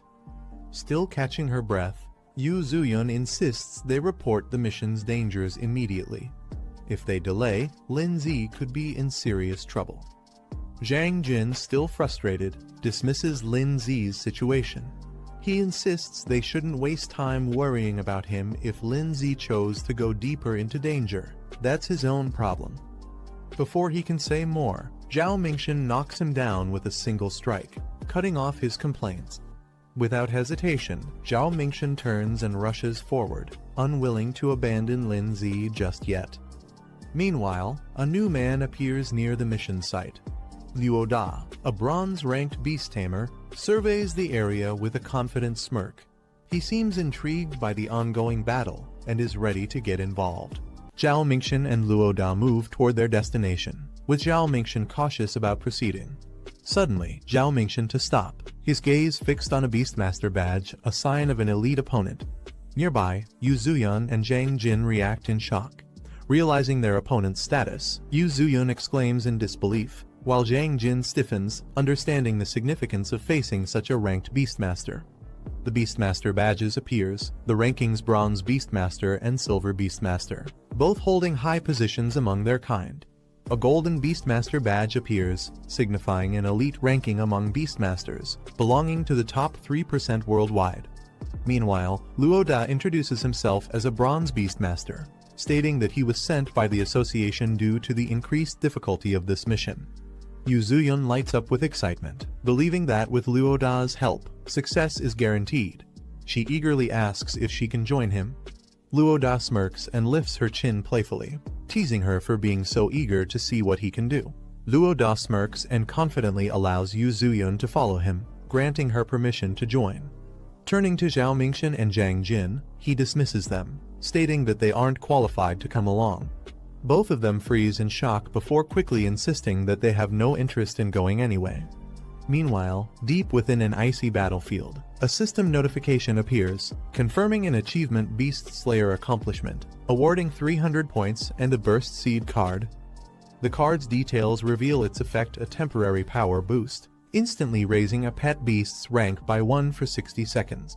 Lin Zi examines the achievement screen, surprised to see a Beast Slayer title. He compares it to similar accomplishments and acknowledges the generous rewards. Without hesitation, he claims them. The screen updates, revealing that Ice Crystal Spirit has advanced to Stage 3, Rank 3, with 94% growth progress. With a satisfied smirk, Lin Zi notes that Snow Girl is now even closer to reaching the next stage. As he and Snowball continue moving forward, the eerie sound of shifting rocks echoes in the cave. Lin Zi narrows his eyes. His instincts tell him the enemy is finally revealing itself. A sharp claw pierces the ground, sending a tremor through the cave. Lin Zi's eyes widen as a massive armored insect appears before him, its glowing green eyes locked onto its next prey. Taking a step back, he mutters in disbelief, "This thing is far bigger than he expected." Recalling the mission details, he realizes that the Bell Claw insect's crisis was reported only a week ago. That means this beast has recently evolved, making it even more dangerous. The Bell Claw insect lets out a terrifying screech, its status revealed insect type, rank 4, stage 1, marking it as a significant threat. Lin Zi quickly assesses the situation. If he retreats now, he'll leave empty-handed. That's not an option. He decides to take a risk, planning to drag this fight out strategically. Before he can act, a massive figure crashes down from above, radiating power. The impact sends debris flying, shaking the cave with overwhelming force. A rock golem suddenly charges into the battlefield, knocking aside smaller creatures as it lands with a heavy impact. From a distance, Yu Zuyun and the others spot Lin Zi and rush over, relieved to see him unharmed. Lin Zi reassures her he's fine but is surprised they returned. Noticing an unfamiliar face, he questions who the newcomer is. Luo Da smirks and tells Lin Zi to step back, warning him that this place is far too dangerous. He then reveals the true identity of their opponent, the Bell Claw Insect King, a feared creature of legend. The Bell Claw Insect King stands menacingly, its glowing green eyes locking onto its prey. It's an extremely rare rank 4 beast capable of controlling entire swarms. Luo Da immediately recognizes its significance. As Lin Zi prepares to engage, Luo Da stops him, insisting that he took on this mission alone, and that this boss belongs to him. Turning his back to Lin Zi, Luo Da smirks and asks if Lin Zi even knows who he's dealing with. Before the conversation can continue, the Insect King lunges forward, launching a devastating attack with blinding speed. Luo Da confidently faces the Bell Claw Insect King, his rock golem standing beside him. With a smirk, he questions what gives the creature the audacity to challenge him. The Insect King roars in fury and lunges forward, its razor-sharp claws gleaming as it prepares to strike. Unfazed, Luo Da casually watches as the rock golem intercepts the attack. Just as the clash intensifies, an unexpected move occurs. Frost chains suddenly form, binding the Insect King in place. Lindsay stands with Snowball, casually observing Luoda, who acknowledges him as an apprentice beastmaster. Recognizing Lindsay's name, Luoda seems intrigued, recalling that he passed an advanced trial. However, he boasts about his own achievements, emphasizing his extensive combat experience and training beyond just trials. Lindsay brushing off the conversation, stating that he'll also reach that level soon. Luoda is momentarily stunned, trying to grasp Lindsay's confidence. Before the argument continues, Yuzuyun urgently shouts, warning them of incoming danger from behind. The Bell Claw Insect King spins violently, its massive claws slashing through the air. Luoda sighs, annoyed by the situation. He turns to Lindsay, telling him to watch closely. This is the difference between them. Activating his soul art, Luoda commands his rock golem, causing fragments of stone to float and merge. The golem's power surges, its fists now engulfed in flames, evolving to rank 4, stage 2 for a devastating attack. Lindsay watches in surprise, realizing that Luoda's soul art grants his beast a powerful enhancement. The rock golem, now strengthened, launches itself into the air, its fiery fists aimed at the Bell Claw Insect King. With a thunderous impact, the golem crashes down, sending flames and shockwaves across the battlefield. As the dust settles, the Bell Claw Insect King is seen struggling on the ground, momentarily weakened by the devastating attack. Luoda smirks, boasting that mastering a high-level enhancement soul art is not something just anyone can achieve. He turns to Lindsay, emphasizing the gap between their abilities. Before Lindsay can respond, the Bell Claw Insect King's eyes glow red, its body surging with energy. It lets out a deafening roar as its power spikes, unleashing a desperate horn charge assault. With terrifying speed, the Insect King barrels forward, its entire body wrapped in a crimson aura, preparing to strike. The Bell Claw Insect King enters a frenzied state, its power surging to a dangerous level. Its distorted form radiates an ominous aura. Luoda acknowledging the difficulty of facing such a powerful opponent. High above, Lindsay and Snowball launch a combined assault. Icicle Spear and a Spirit Charge strike the raging Insect King with full force. As the dust settles, the impact leaves deep marks on the creature's body. The Bell Claw Insect King charges forward at full speed, its body surging with chaotic energy. Lindsay and Snowball brace themselves as the monstrous beast approaches. Without hesitation, Snowball conjures frost chains, wrapping the creature in layers of ice to restrict its movements. The chains tighten, but the Insect King resists, letting out a piercing screech as its body trembles under the freezing grip.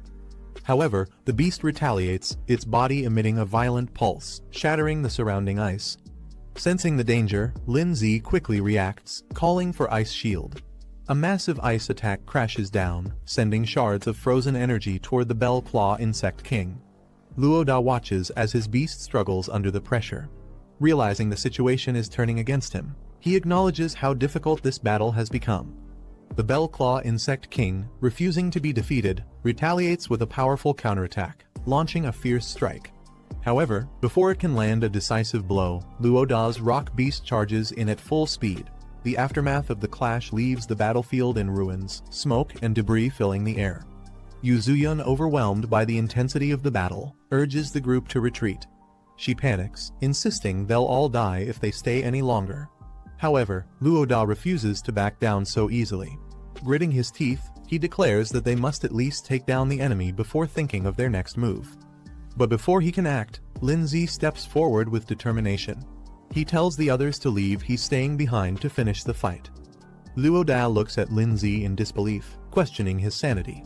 Even after seeing how powerless their strongest beast was against the enemy, Lindsay still wants to fight. He reminds Luoda that earlier, he claimed their strength gap was due to mastering high-level enhancement techniques. Luoda scoffs, admitting that's true, but demands to know what Lindsay plans to do about it. Instead of answering, Lindsay silently reaches out and activates a Burst Seed card. A golden aura surrounds Lindsay and Snowball as he activates the enhancement skill, causing their energy to surge. Luoda stares in shock, realizing that Lindsay also possesses soul enhancement techniques, something he didn't expect. Snowball unleashes a powerful enhanced ice attack, her energy exploding as she prepares for battle. Luoda and Yuzuyun are left speechless. Luoda struggles to comprehend Lin Zi's true strength, while Yu Zuyun watches in disbelief. Lin Zi activates his Burst Seed card, unlocking a temporary boost that pushes his strength to Stage 4, Level 3. He notes that he only has 1 minute, but with his soul techniques, it should be enough. As the Bell Claw Insect King lunges at him, Lin Zi charges forward alongside Snowball, meeting the attack head-on. With a flick of her hand, Snowball unleashes frozen chains, wrapping the enemy in thick layers of ice. Lin Zi observes the change Snowball's evolution has significantly increased her skill power. However, he knows the effect won't last long and must act quickly. Lin Zi and Snowball unleash a synchronized attack. Golden energy bursts from Lin Zi's fist, while Snowball channels her freezing power. Their combined strike smashes into the Bell Claw Insect King, forcing it back as cracks spread across its armored body. With only seconds left on his Burst Seed card enhancement, Lin Zi delivers a final, decisive blow. His attack lands with explosive force, shattering the enemy's defenses. The Bell Claw Insect King lets out a final screech as it is engulfed in the impact, ice and fire colliding in a devastating explosion. Luoda watches in shock, realizing Lin Zi is recklessly burning through his life force to sustain his soul power. He shouts for him to stop before it takes a serious toll on his body. Lin Zi checks his status and reassures the others he's only used half of his soul power, so there's no need to worry. Luoda stares in disbelief. He can't believe Lin Zi still has this much energy left after such an intense fight. Yu Zuyun, equally shocked, begins to reconsider. Maybe Lin Zi truly has the ability to defeat the Bell Claw Insect King. Before they can react further, the wounded Insect King lets out a deafening roar, its body surging with energy for one final desperate attack. Snowball unleashes Frost Rebirth, sending an overwhelming surge of ice energy at the Bell Claw Insect King. The freezing blast engulfs the creature, forcing it backward as shards of ice pierce its body. The impact is immense, sending shockwaves across the battlefield. Luoda instinctively shields himself while Yu Zuyun stumbles back in shock. The Bell Claw Insect King, now battered and frozen, trembles as it struggles to comprehend the sheer force of the attack. Yu Zuyun watches in shock, struggling to process what she just witnessed. Luoda turns away from the battlefield, recalling an ancient legend, a war between divine beasts that once shook the world. He speaks of the 5 elemental beasts, powerful creatures that were said to have vanished after the great battle. The vision of these legendary beings flickers in his mind, their overwhelming presence lingering as if they were never truly gone. Meanwhile, Lin Zi clenches his fist, his enhancement timer ticking down to 30 seconds. Without hesitation, he moves in for the final strike, declaring the fight is about to end. Snowball gathers an immense amount of ice energy, the air around her freezing as countless ice shards take shape. The Bell Claw Insect King scurries through the tunnels at high speed, trying to escape. But from above, Lin Zi charges down with immense power, alongside Snowball. Their combined attack strikes with blazing energy, an explosion of blue and orange light crashing down onto the insect. The Bell Claw Insect King is left smoldering, its body damaged and weakened, steam rising from its battered form. A system prompt appears announcing the first boss kill. Lin Zi has officially defeated the Bell Claw Insect King. Yu Zuyun runs up excitedly, cheering for Lin Zi after his victory. She praises him like a hero, thrilled by his performance. Meanwhile, Luoda stands nearby, slightly annoyed that Lin Zi ended up stealing the spotlight. Snowball, now back in her small form, stumbles a bit. The temporary buff she used has worn off.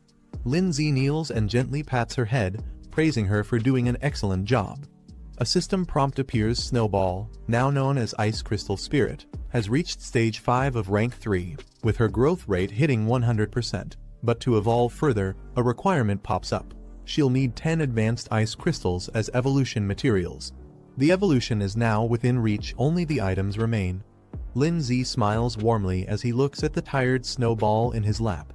He gently tells her to rest for now before they think about the next steps. Suddenly, a system notification pops up. Boss kill reward achieved. Lin Zi receives achievement points, a revival potion, and exactly 10 advanced ice crystals, the precise materials needed for evolution. Surprised and impressed, Lin Zi mentally notes how considerate the system is, having even provided the rare materials without extra effort. As he holds the exhausted Snowball, a hand suddenly rests on his shoulder from behind. Someone is approaching. Luoda casually places his hand on Lin Zi's shoulder, asking if they can talk. Lin Zi and Yu Zuyun both look at him, confused. Luoda then points to the fallen Bell Claw Insect King and proposes something unexpected. He wants the credit for the kill. Yu Zuyun immediately jumps up, scolding Luoda for being shameless. She reminds him that it was clearly Lin Zi who defeated the boss. But Luoda, unfazed, raises one finger and confidently offers 100,000 as a trade for the kill credit. Lin Zi reflects quietly, realizing that the outcome of this mission will impact the Beast Tamer Association's evaluation of the man sent here. For Lin Zi, though, what matters most right now is earning money. 10W could buy him a strong new pet. Luoda then approaches him, casually asking if he's interested in making a deal. Lin Zi doesn't respond immediately. He knows if he accepts too fast, Luoda might not offer better terms. Trying to convince him, Luoda explains that 10W is already half a year's savings for him. If Lin Zi accepts the mission reward, he'd only get 5W this way. He actually earns more. To seal the deal, Luoda sincerely promises to owe Lin Zi a big favor. Lin Zi agrees to the deal. Lin Zi smiles and agrees to the deal, saying that favors can't really be priced. Luoda transfers the promised amount 10W straight to Lin Zi's account. Just as Lin Zi checks his phone to confirm the payment, a sudden noise draws his attention. They both look up and are shocked to see a massive bird-like beast appear from a hidden part of the cave. Beneath its claws is someone who appears to have been captured. As the trainer walks forward, Luoda, Lin Zi, and Yu Zuyun quickly follow behind him. Luoda respectfully calls him Sir He, acknowledging his authority. He carries himself with calm confidence. Yu Zuyun notices the silver badge on his coat and is visibly stunned. She realizes this man is a silver-tier beast tamer, a figure she's only heard about in rumors. Standing before them, the trainer speaks calmly, noting that they've met again, implying he and Lin Zi have crossed paths before. Lin Zi casually greets the trainer with a relaxed wave, showing no sign of nervousness. Luoda, on the other hand, is completely stunned. He never expected that someone like Lin Zi would personally know a silver-rank powerhouse. The trainer walks forward and addresses Luoda by name, recalling their earlier introduction. He glances at the remains of the Bell Claw Insect King and notes that the mission seems to be complete. Luoda quickly steps forward, politely reporting that the entire incident has been handled smoothly and without any injuries. Trainer analyzes the situation. He notes that the defeated Bell Claw Insect King was at least a rank 4 beast. Judging by Lin Zi's pet's level, it should only be rank 2. Even with talent, he assumes Lin Zi must have teamed up with Luoda to bring it down. Then, turning serious, trainer formally apologizes. He explains that due to a misjudgment by the Beast Tamer Association, this mission was wrongly classified as basic when it should have been intermediate. The error put them all at risk. He hopes Lin Zi can forgive the association and assures him that their trust in Beast Tamers matters. Lin Zi, calm as ever, says it's fine. He adds that Luoda did a great job keeping everyone safe. Luoda, hearing the praise, scratches his head with a shy smile, pretending to be humble while clearly enjoying the compliment. Yu Zuyun, watching from the side, quietly admires how smooth and composed Lin Zi is during conversations. She thinks to herself, this must be what high emotional intelligence looks like. Meanwhile, trainer informs Lin Zi that, as compensation for the mission's misclassification, the association will provide him with 10W. In return, they'll also be taking the monster's corpse back for research. Hearing that, Luoda is amazed. He thinks to himself that Lin Zi really came out of this with a massive profit. Lin Zi politely accepts the compensation, saying he won't argue with their generosity. In his mind, though, he notes that this isn't just compensation, it's also recognition of his strength. Lin Zi smiles slightly, understanding that the 10W given by the Beast Tamer Association isn't just compensation, it's also a gesture to keep things quiet and show goodwill. Refusing it might only create complications later. Meanwhile, trainer silently observes Lin Zi's behavior.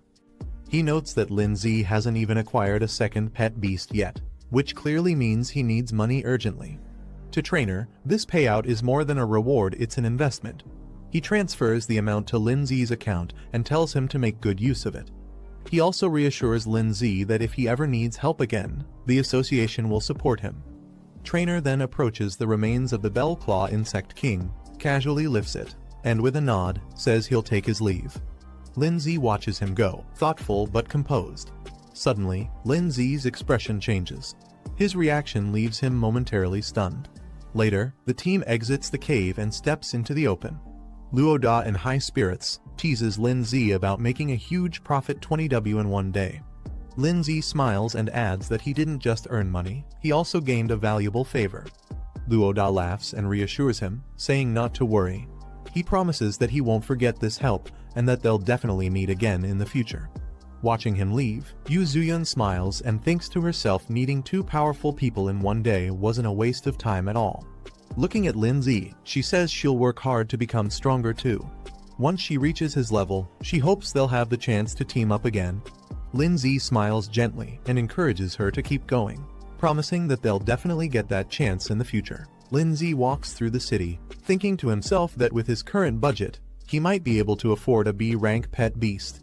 He arrives at a sleek pet shop where a shop assistant greets him warmly and asks if she can help. He tells her he's looking to buy a pet beast. She gestures for him to follow her. They walk upstairs into a display area filled with various pet beasts in glass cases.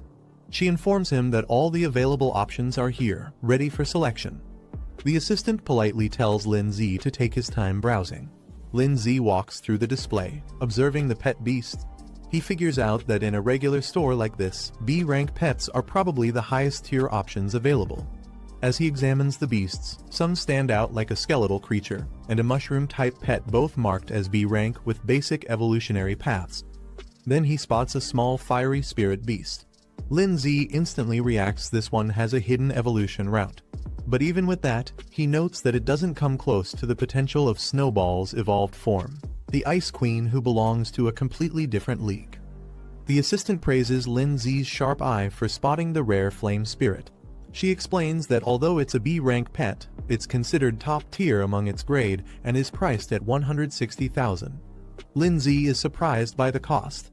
She adds that the price also includes materials needed for its evolution, trying to sweeten the deal. Lin Zi politely says he'll look around a bit more. As he walks, he reflects on how Snowball was once considered an F-rank pet, believed to have no potential. But he now understands that official rankings aren't absolute, they're just opinions based on knowledge and experience, not facts. Suddenly, his system alerts him there's a hidden royal tier pet beast nearby with a concealed evolution route. As Lin Zi continues browsing, something suddenly catches his attention. He pauses, surprised one of the pet beasts looks oddly familiar. He approaches a small, rock-like creature labeled as a rock type. At first glance, it seems simple, but something about it stands out.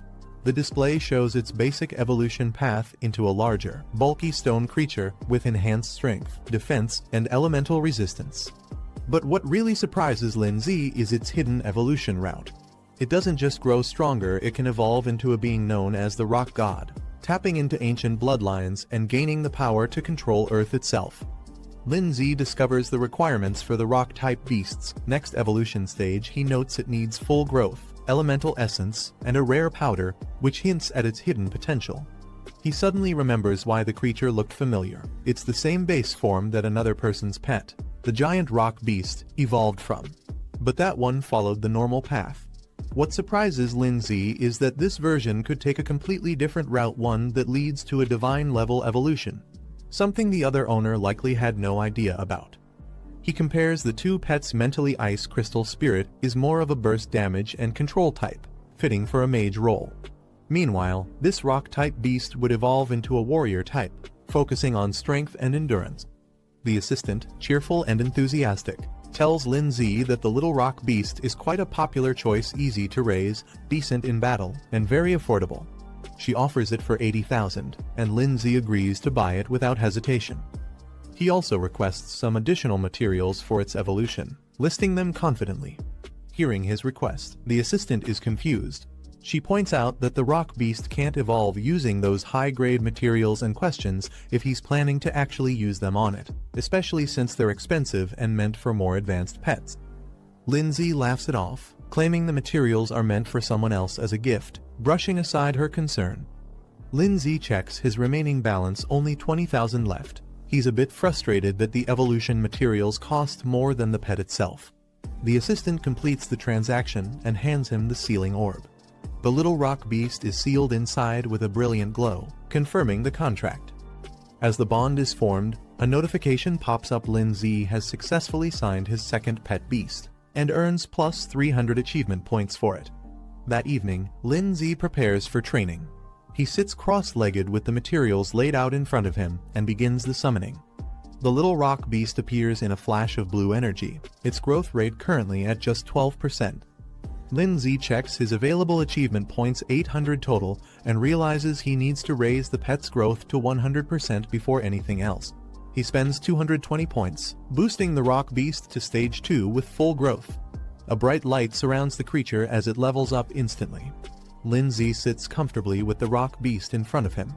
Looking at its cute and clumsy appearance, he thinks to himself, no one would expect this little guy to carry a hidden god tier evolution path. He then instructs the rock beast to eat the evolution materials he prepared. The creature immediately reacts, charging forward and gobbling down one of the items. But before it can evolve fully, Lin Z reminds it there's still more to consume, pointing at the second item that remains untouched. Lin Z watches as the rock beast stubbornly shakes its head, refusing to eat the remaining evolution material. Surprised and annoyed, Lin Z scolds it, reminding the creature how expensive those materials were. To his shock, the little beast even throws a tantrum, stomping around in protest. Lin Z is left speechless. "You're actually mad now," he mutters in disbelief. Just then, a summoning light appears. The rock beast pauses, tilting its head in confusion as someone is about to arrive. A dark energy pulses through the room. Snowball appears, her expression cold and ominous. Lin Z quietly observes, noting that Snowball seems to have recovered well. Without warning, the rock beast launches itself forward in a full-speed charge, its small body engulfed in rage. The impact as it crashes headfirst into Snowball with a loud burst. After the impact, Snowball stands firm, calmly holding an ice blade in her hand. The rock beast, now on the floor, looks defeated. But instead of staying down, it suddenly bursts into dramatic, exaggerated sobbing, flapping its tiny arms and crying loudly.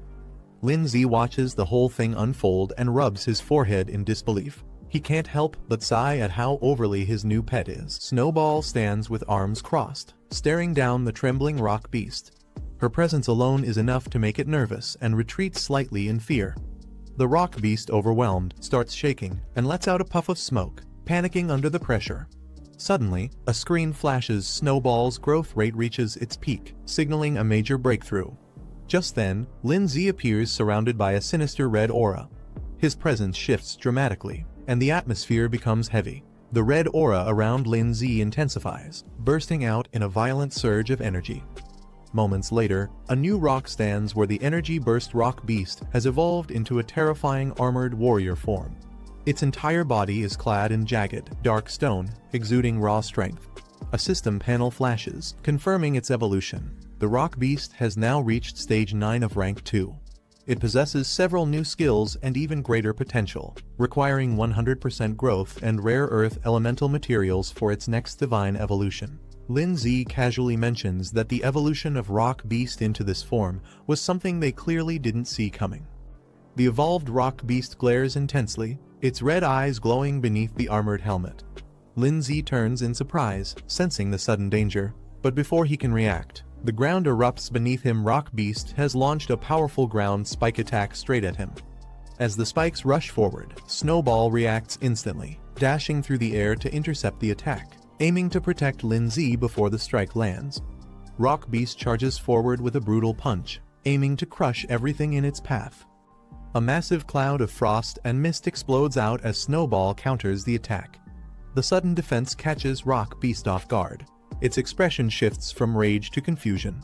Snowball emerges with a solid block of ice, her ice shield firmly raised to block the blow, standing her ground with calm determination. Rock beast glares at Lin Z, frustrated that its attack was blocked. Lin, startled, reacts as the beast's presence overwhelms the room. A system alert appears. Snowball now meets the conditions for evolution. Lin Z steps up with confidence, ready to show who's really in control. He activates the evolution, using 10 high-level ice materials. Bright light surrounds Snowball as the transformation begins. In the next moment, her silhouette shifts, her body surges with power, glowing with icy blue energy. Rock beast tries to brace itself, but it's too late. An icy blast crashes through the room, forcing it on the defensive. A notification appears. Snowball's evolution has succeeded. From the mist, her new form is revealed, no longer the small frost spirit. She now stands tall and elegant as the Snow Lady, surrounded by swirling frost and glowing blue energy. Another system screen outlines her new abilities: upgraded ice blade attacks, improved reflective shields, and a devastating storm that enhances the extreme cold domain, turning it into a full-blown blizzard. As the newly evolved Snow Lady steps forward, Lindsay observes with excitement. Not only has she evolved, but her abilities have upgraded too.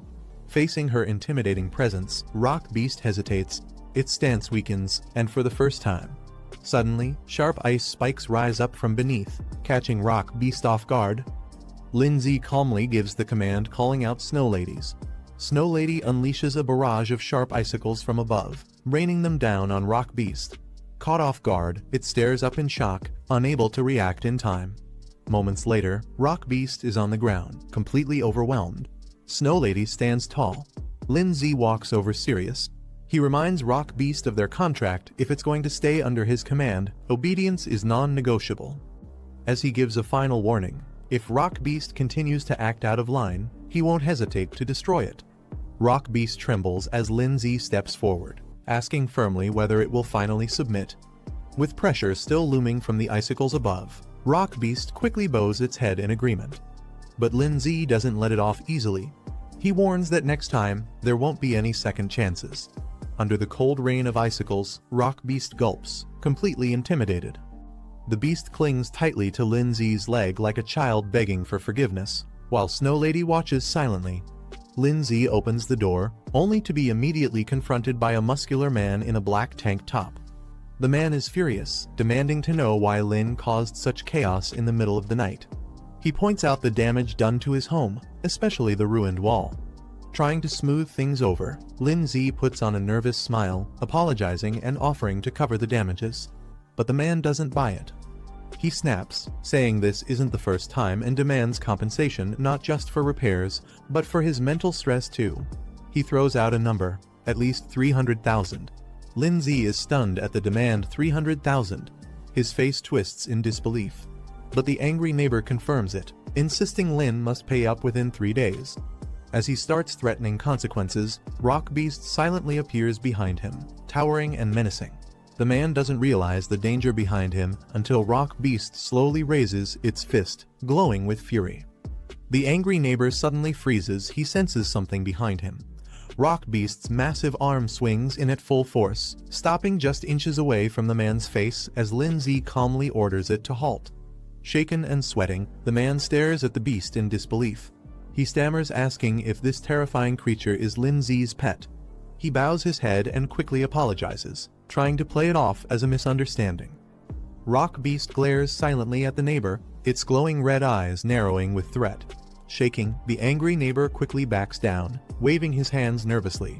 He mutters that there's no need for compensation anymore, it's all a misunderstanding. Lindsay simply smiles. He reassures the man that it's no big deal, as long as they don't fuss over small things. Later that night, Lindsay sleeps peacefully in bed. Snowball, now in her evolved ice crystal spirit form, lies beside him. Nearby, Rock Beast sits on the floor. Morning light shines through the windows, and the city awakens. Inside the room, Snowball is playing a song on her phone. The cheerful, loud music suddenly startles Lindsay, who bolts up in surprise as the lyrics echo through the room. Guan makes a call, reminding Lindsay that today is the entrance exam for Zhongning Beast Tamer Academy. She suspects he's forgotten again. Startled, Lindsay quickly answers and realizes his mistake. Guan urges him to hurry and meet at the school gate. Later, a crowd gathers outside the academy near a bus. As Lindsay arrives, someone in the crowd spots him and calls out. From a distance, Guan waves her hand high and signals to her brother, calling him over with a cheerful smile. Some students stand in front of the academy, annoyed that Lindsay arrived late for something so important.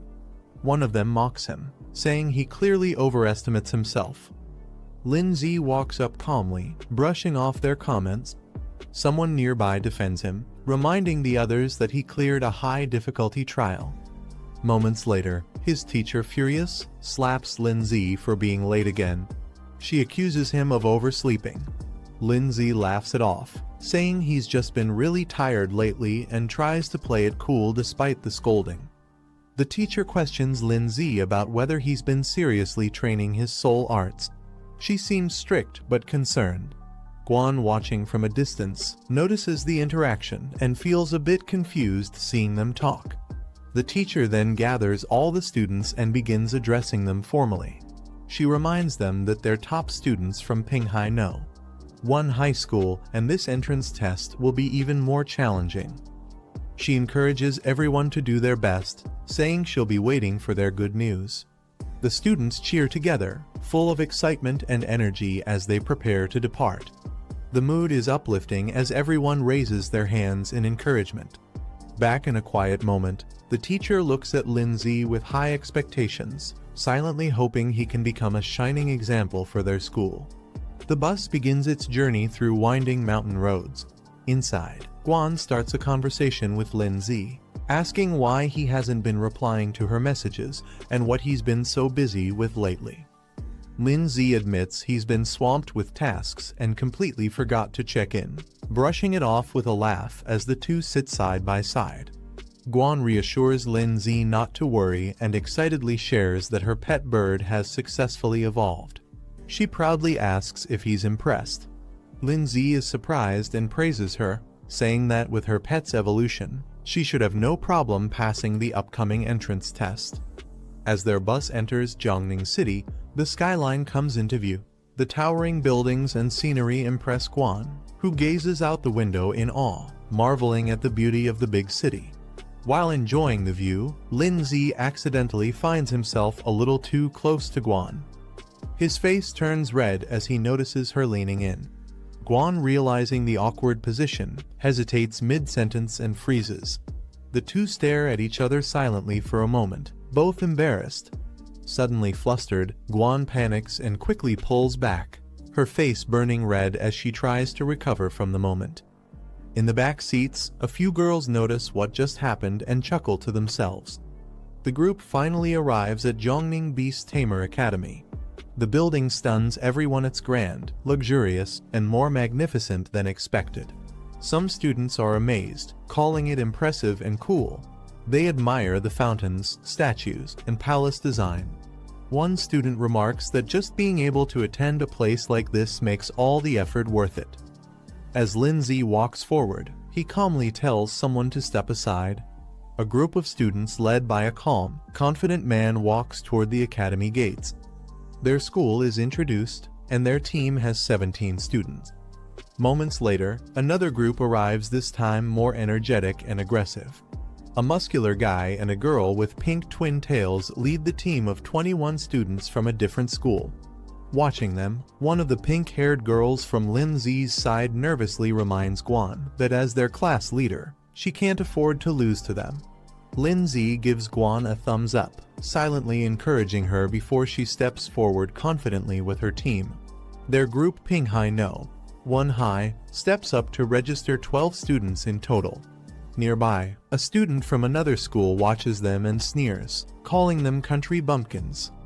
A map briefly highlights the regional status of Pinghai, indicating that it's seen as more remote compared to the cities of Canyon and Kinping, explaining the bias others have toward them. A student boldly charges forward and punches a giant statue. A man in a white coat appears, praising the student's spirit. He introduces himself as Teacher Su-hee, the one in charge of overseeing this round of the admissions test. He congratulates everyone for passing the initial trial, but warns them not to celebrate just yet. He explains that this entrance exam is much tougher than the beast taming trials they've faced before. Based on previous years, only 10 out of everyone present will be accepted. The elimination rate is 80%. One of the girls from Pinghai gets worried. She thinks since they passed the easier trial, they'll definitely be eliminated now. A cocky student from another school mocks them, saying Pinghai students don't stand a chance and should just give up. The pink-haired girl snaps back, clearly annoyed. Meanwhile, the tall, muscular guy casually asks his teammate Xinyi who else besides the two of them might pass. She doesn't answer, just looks silently and blows her bubble gum. She observes another boy and comments that he seems strong. Meanwhile, she, blowing bubble gum, watches the crowd suspiciously. Lindsay also notices something strange about one of the students. He can't put his finger on it, but the guy feels oddly familiar. Xinyi murmurs that something about him just seems off. She blows her bubble gum. The boy beside her notices and asks what's wrong. She brushes it off, saying it's nothing. He examines Lindsay that one of the students present seems to have an unusually deep and unreadable strength. The boy scoffs in response, dismissing Lindsay's concern. He arrogantly claims that students from Pinghai are far below their level and not worth worrying about. Later, Suhi steps forward to address all the gathered students. He informs them that they'll first check into the Academy's dormitory hotel and rest well today to prepare for the upcoming entrance exams. He also cheerfully adds that during the test period, meals in the Academy cafeteria will be free and delicious. After the announcements, the students are given free time. Xinyi excitedly cheers, saying she's been hungry for a while and invites her brother to eat together. Inside the Academy's dining hall, Guan chooses a table and suggests they sit there. Meanwhile, two boys at another table notice Guan walking by. One of them is stunned by her appearance and starts whispering about how attractive she looks. His friend quickly scolds him to keep his voice down, warning not to embarrass their school. Guan cheerfully encourages her brother to eat more, happily handing him a drumstick. He nervously chuckles, already overwhelmed by the mountain of food in front of him, insisting he's already full. Meanwhile, Xiao Yun and Si Yan approach with their plates, teasing Guan for not sharing food with them. They joke that she and her brother act just like a couple. Embarrassed, Guan turns bright red and quickly tells them to stop.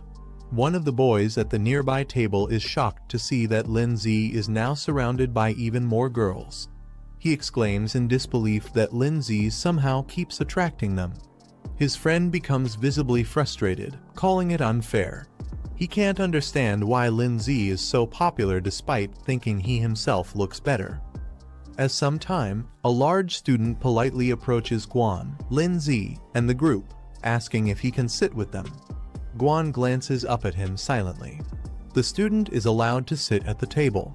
He takes a seat beside Lindsay and introduces himself with a friendly smile, saying he's from Pinghai and his name is Zhuxing.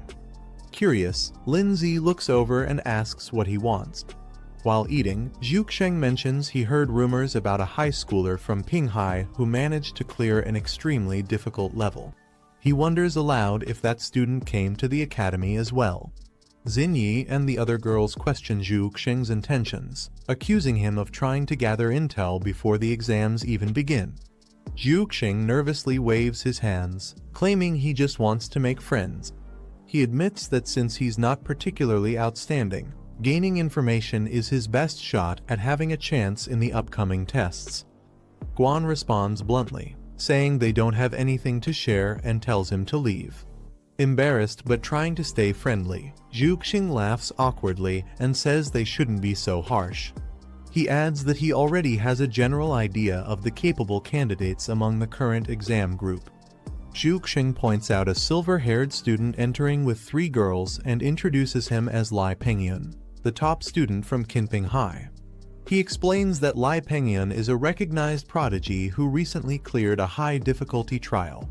His contracted beast, a venomous plant-type monster, has already reached Tier 3. Hearing this shocks Xinyi and her friend. They're stunned that a high schooler could own a Tier 3 pet beast. Zhuxing casually adds that Lai Pengyun also comes from a well-known wealthy family, which supplied him with rare materials for beast evolution. The girls quietly admit there's no way their Tier 1 pets could compare to someone like him. Guan silently reflects on the gap between her own pet beast and the Tier 3 one they just saw, realizing that her bird is still stuck at Tier 2, Stage 7. Meanwhile, Zhuxing points to another girl in the dining hall, Guo Xiningi, the twin-tailed girl. He explains that she's known as a troublemaker from Kongwu City. She only formed her first contract in her senior year, but still managed to pass a high difficulty assessment in just 1 month. Her pet, a steel pattern baby dragon, has already reached Tier 2, Stage 8. The girls at the table are stunned. One questions how a pet could grow that fast in just 6 months, while the other speculates she might have already had it at Stage 7 when they bonded. Lindsay casually explains that if someone has high enough spiritual power, they can directly contract with stronger pet beasts without needing to level up slowly. Hearing this, Xinyi looks curious and confused, not fully understanding what he meant. Then, with a playful expression, she strikes a flashy pose. Lindsay, caught off guard by her sudden cuteness, can only stare blankly. Zhuxian continues, mentioning that there's another top student from Kangwu City named Tan Yong, who is partnered with a rare dual attribute pet. This revelation shocks Xinyi and her friend, who react in disbelief upon hearing that dual attributes are involved. Guan calmly explains that their teacher once mentioned such rare beasts exist, but are usually found in extremely dangerous regions and are almost impossible to tame. Lindsay, thinking to himself, recalls that the monster called Rock Ghost belongs to both ghost and rock types. He considers how valuable it would be to develop a dual attribute pet like that. Zhu Xing finishes sharing all the information he knows and then asks the group if they can tell him who the student is that passed the super difficult trial. Xingyi excitedly begins to respond, pointing playfully as if to reveal something important. But before she can say more, Lindsay, still eating, calmly interrupts and says that the person he's asking about isn't here today. They notice someone's absence and quietly comment that the person didn't show up today. Lindsay calmly dismisses Zhu Xing, implying that he's not needed here and their group isn't close to his family. Zhu Xing gives up questioning and politely says he won't press further, then leaves. As he walks away, Zhu Xing thinks to himself that they're clearly hiding something. He suspects one of them might be the person capable of passing the highest level difficulty trial. Zhu Xing walks past a table of 3 other students. One of them eyes Lindsay's group and suggests testing that boy soon. Meanwhile, Xiao Yun questions Lindsay directly, asking why he didn't reveal the truth. She believes it's something he should be proud of. But Lindsay calmly wipes his mouth and replies that it's better to stay low-key. He doesn't want to draw attention too early and isn't fully convinced about the accuracy of the other family's intel. Guan smiles, impressed by Lindsay's cautious thinking. They walk together down the cafeteria aisle after finishing their meal. Guan suggests to Xiao Yun and Si Yan that they should train together that night so they don't fall behind other schools. The 2 girls happily agree. Guan then turns to Lindsay and asks if he wants to come to their room later so all 4 of them can hang out together. Lindsay pauses, but suddenly his mind flashes with 3 in revealing swimsuits, leaving him completely stunned. As Guan walks past a guy with silver hair, he suddenly reaches out to touch her. The guy smugly suggests that he and his friends should come visit the girl's room that night. He leans in with a creepy smile, calling Guan flirtatiously. But before he can finish his thought, Guan unleashes a powerful slap, her eyes glowing red with rage. The guy grabs his hand and shockingly responds that he actually enjoys it, still acting provocatively. His friends burst into laughter mocking, while Xiao Yun and Si Yan watch with concern from behind. But suddenly, a dark and threatening aura surrounds Lindsay. He looks directly at Guy, demanding him to let go. No more warnings. Guan steps in to calm down Lindsay, warning him that causing a fight here will definitely lead to punishment. Despite that, the guy keeps mocking them. He makes crude comments about their school, praising the girls but insulting the boys as weak. Lindsay says nothing, but his expression darkens as his fist slowly rises. In a flash, Lindsay punches the guy straight in the face with a devastating blow. After Lindsay's punch sends the guy flying, his companions rush forward angrily, ready to fight back. But Lindsay stands firm, surrounded by a dark, furious aura. He coldly warns them that they can say whatever they want to him, but insulting or threatening Guan is unacceptable. His intense aura freezes the 2 in place. They watch in shock as their friend lies unconscious behind them. Lin-Zi, consumed by rage, declares that he won't let the guy off easily after everything he said and did. The guy, now furious, challenges Lin-Zi to settle things right there with a fight. Just as he's about to attack, someone suddenly grabs his arm to stop him. Peng-Yan steps in and tells him not to make a scene or disgrace their side here. The haired guy is shocked and calls out to him in frustration. Peng-Yan calmly acknowledges Lin-Zi's punch, saying it was powerful and suggests both sides should consider things settled. But Lin-Zi doesn't agree. He makes it clear that, for him, this matter isn't over yet. As Peng-Yan helps carry away his injured teammate, he tells Lin-Zi that the guy will be punished back home, but if Lin-Zi still has a problem, he can bring it to him directly. The two of them lock eyes, and a surge of intense energy flares between them. After everything settles, Guan suggests they leave, gently pulling at Lin-Zi's sleeve. He pauses silently for a moment, then agrees with a calm expression. As they begin walking away, Lin-Zi casually mentions their next focus getting ready for the upcoming exam. Xiao Yun cheers behind them, calling Lin-Zi cool as the group exits together. Elsewhere, Peng-Yan smirks in the shadows, finally confirming his suspicion Lin-Zi is the one to watch. Later that night, at a luxurious dorm, steam rises from the bathroom as the girls Guan, Xiao Yun, and Si-Yan relax together in the bath. Guan looks annoyed as all three squeeze into the tub, asking why they barged in together. Xiao Yun just grins mischievously and says it's their way of thanking her for training them, clearly enjoying the moment a bit too much.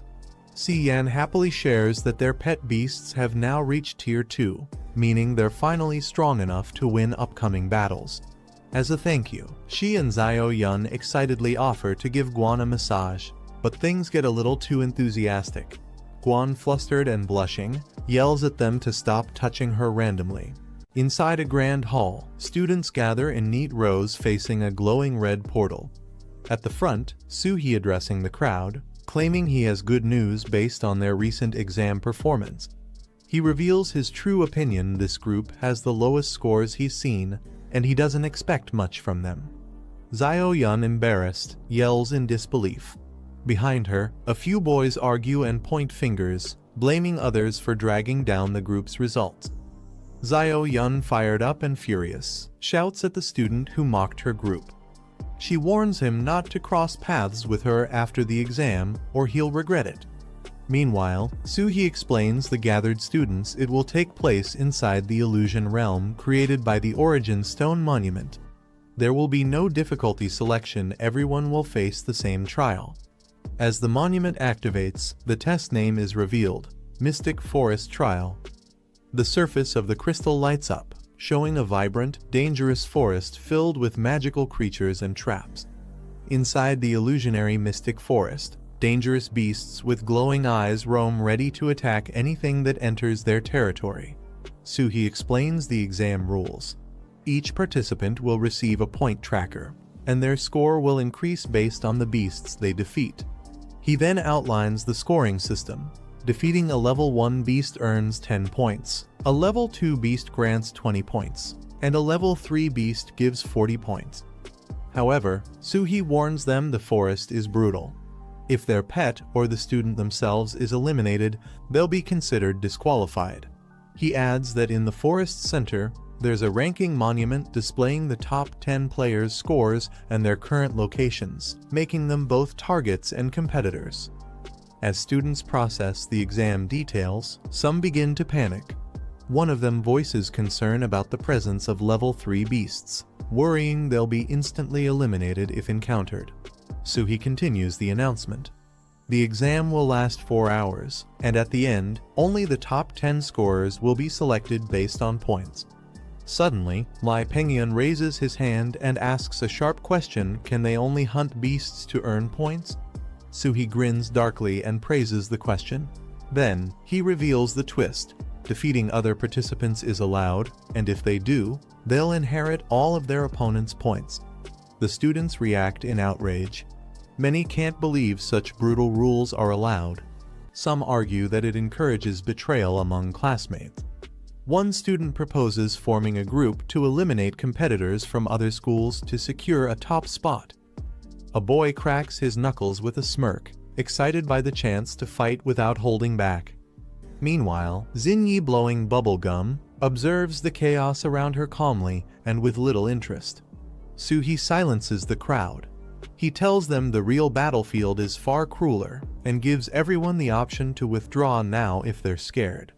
He adds that the top-ranked student will receive the title of freshman leader, along with special privileges after enrollment. Lin-Zi narrows his eyes with focus in his mind. He's eager to see who among the new students will prove themselves the strongest. A montage of standout candidates appears: Xinyi, Lai Pengyun, the muscular brawler, Lin-Zi, and Guan. All of them potential contenders for the top rank. Guan, looking thoughtful, hopes to meet up with Lin-Zi in the trial. Even if she can't make it to the top 10, she wants to support him however she can. Before entering the illusion, Lin-Zi calmly instructs Guan to use her bird-type pet's flight ability to find him quickly and regroup once inside the trial zone. She gives a confident nod, her eyes gleaming with determination. She's ready.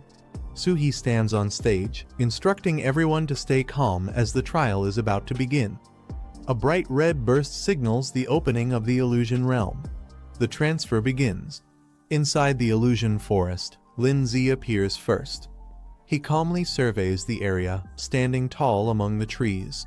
Lin-Zi scans the forest carefully, remaining alert to any signs of movement. He spots a tall red monument in the distance and recognizes it as the ranking stone. Glancing at his wrist device, it shows his current score is 0 and the countdown timer is active. He notes that players can only view their own score, not their ranking. This forces everyone to eventually approach the central stone, making it the most dangerous area later on. The red pillar in the center displays the top 10 scores, but only if players actively go to update it. If someone doesn't, their location will still show.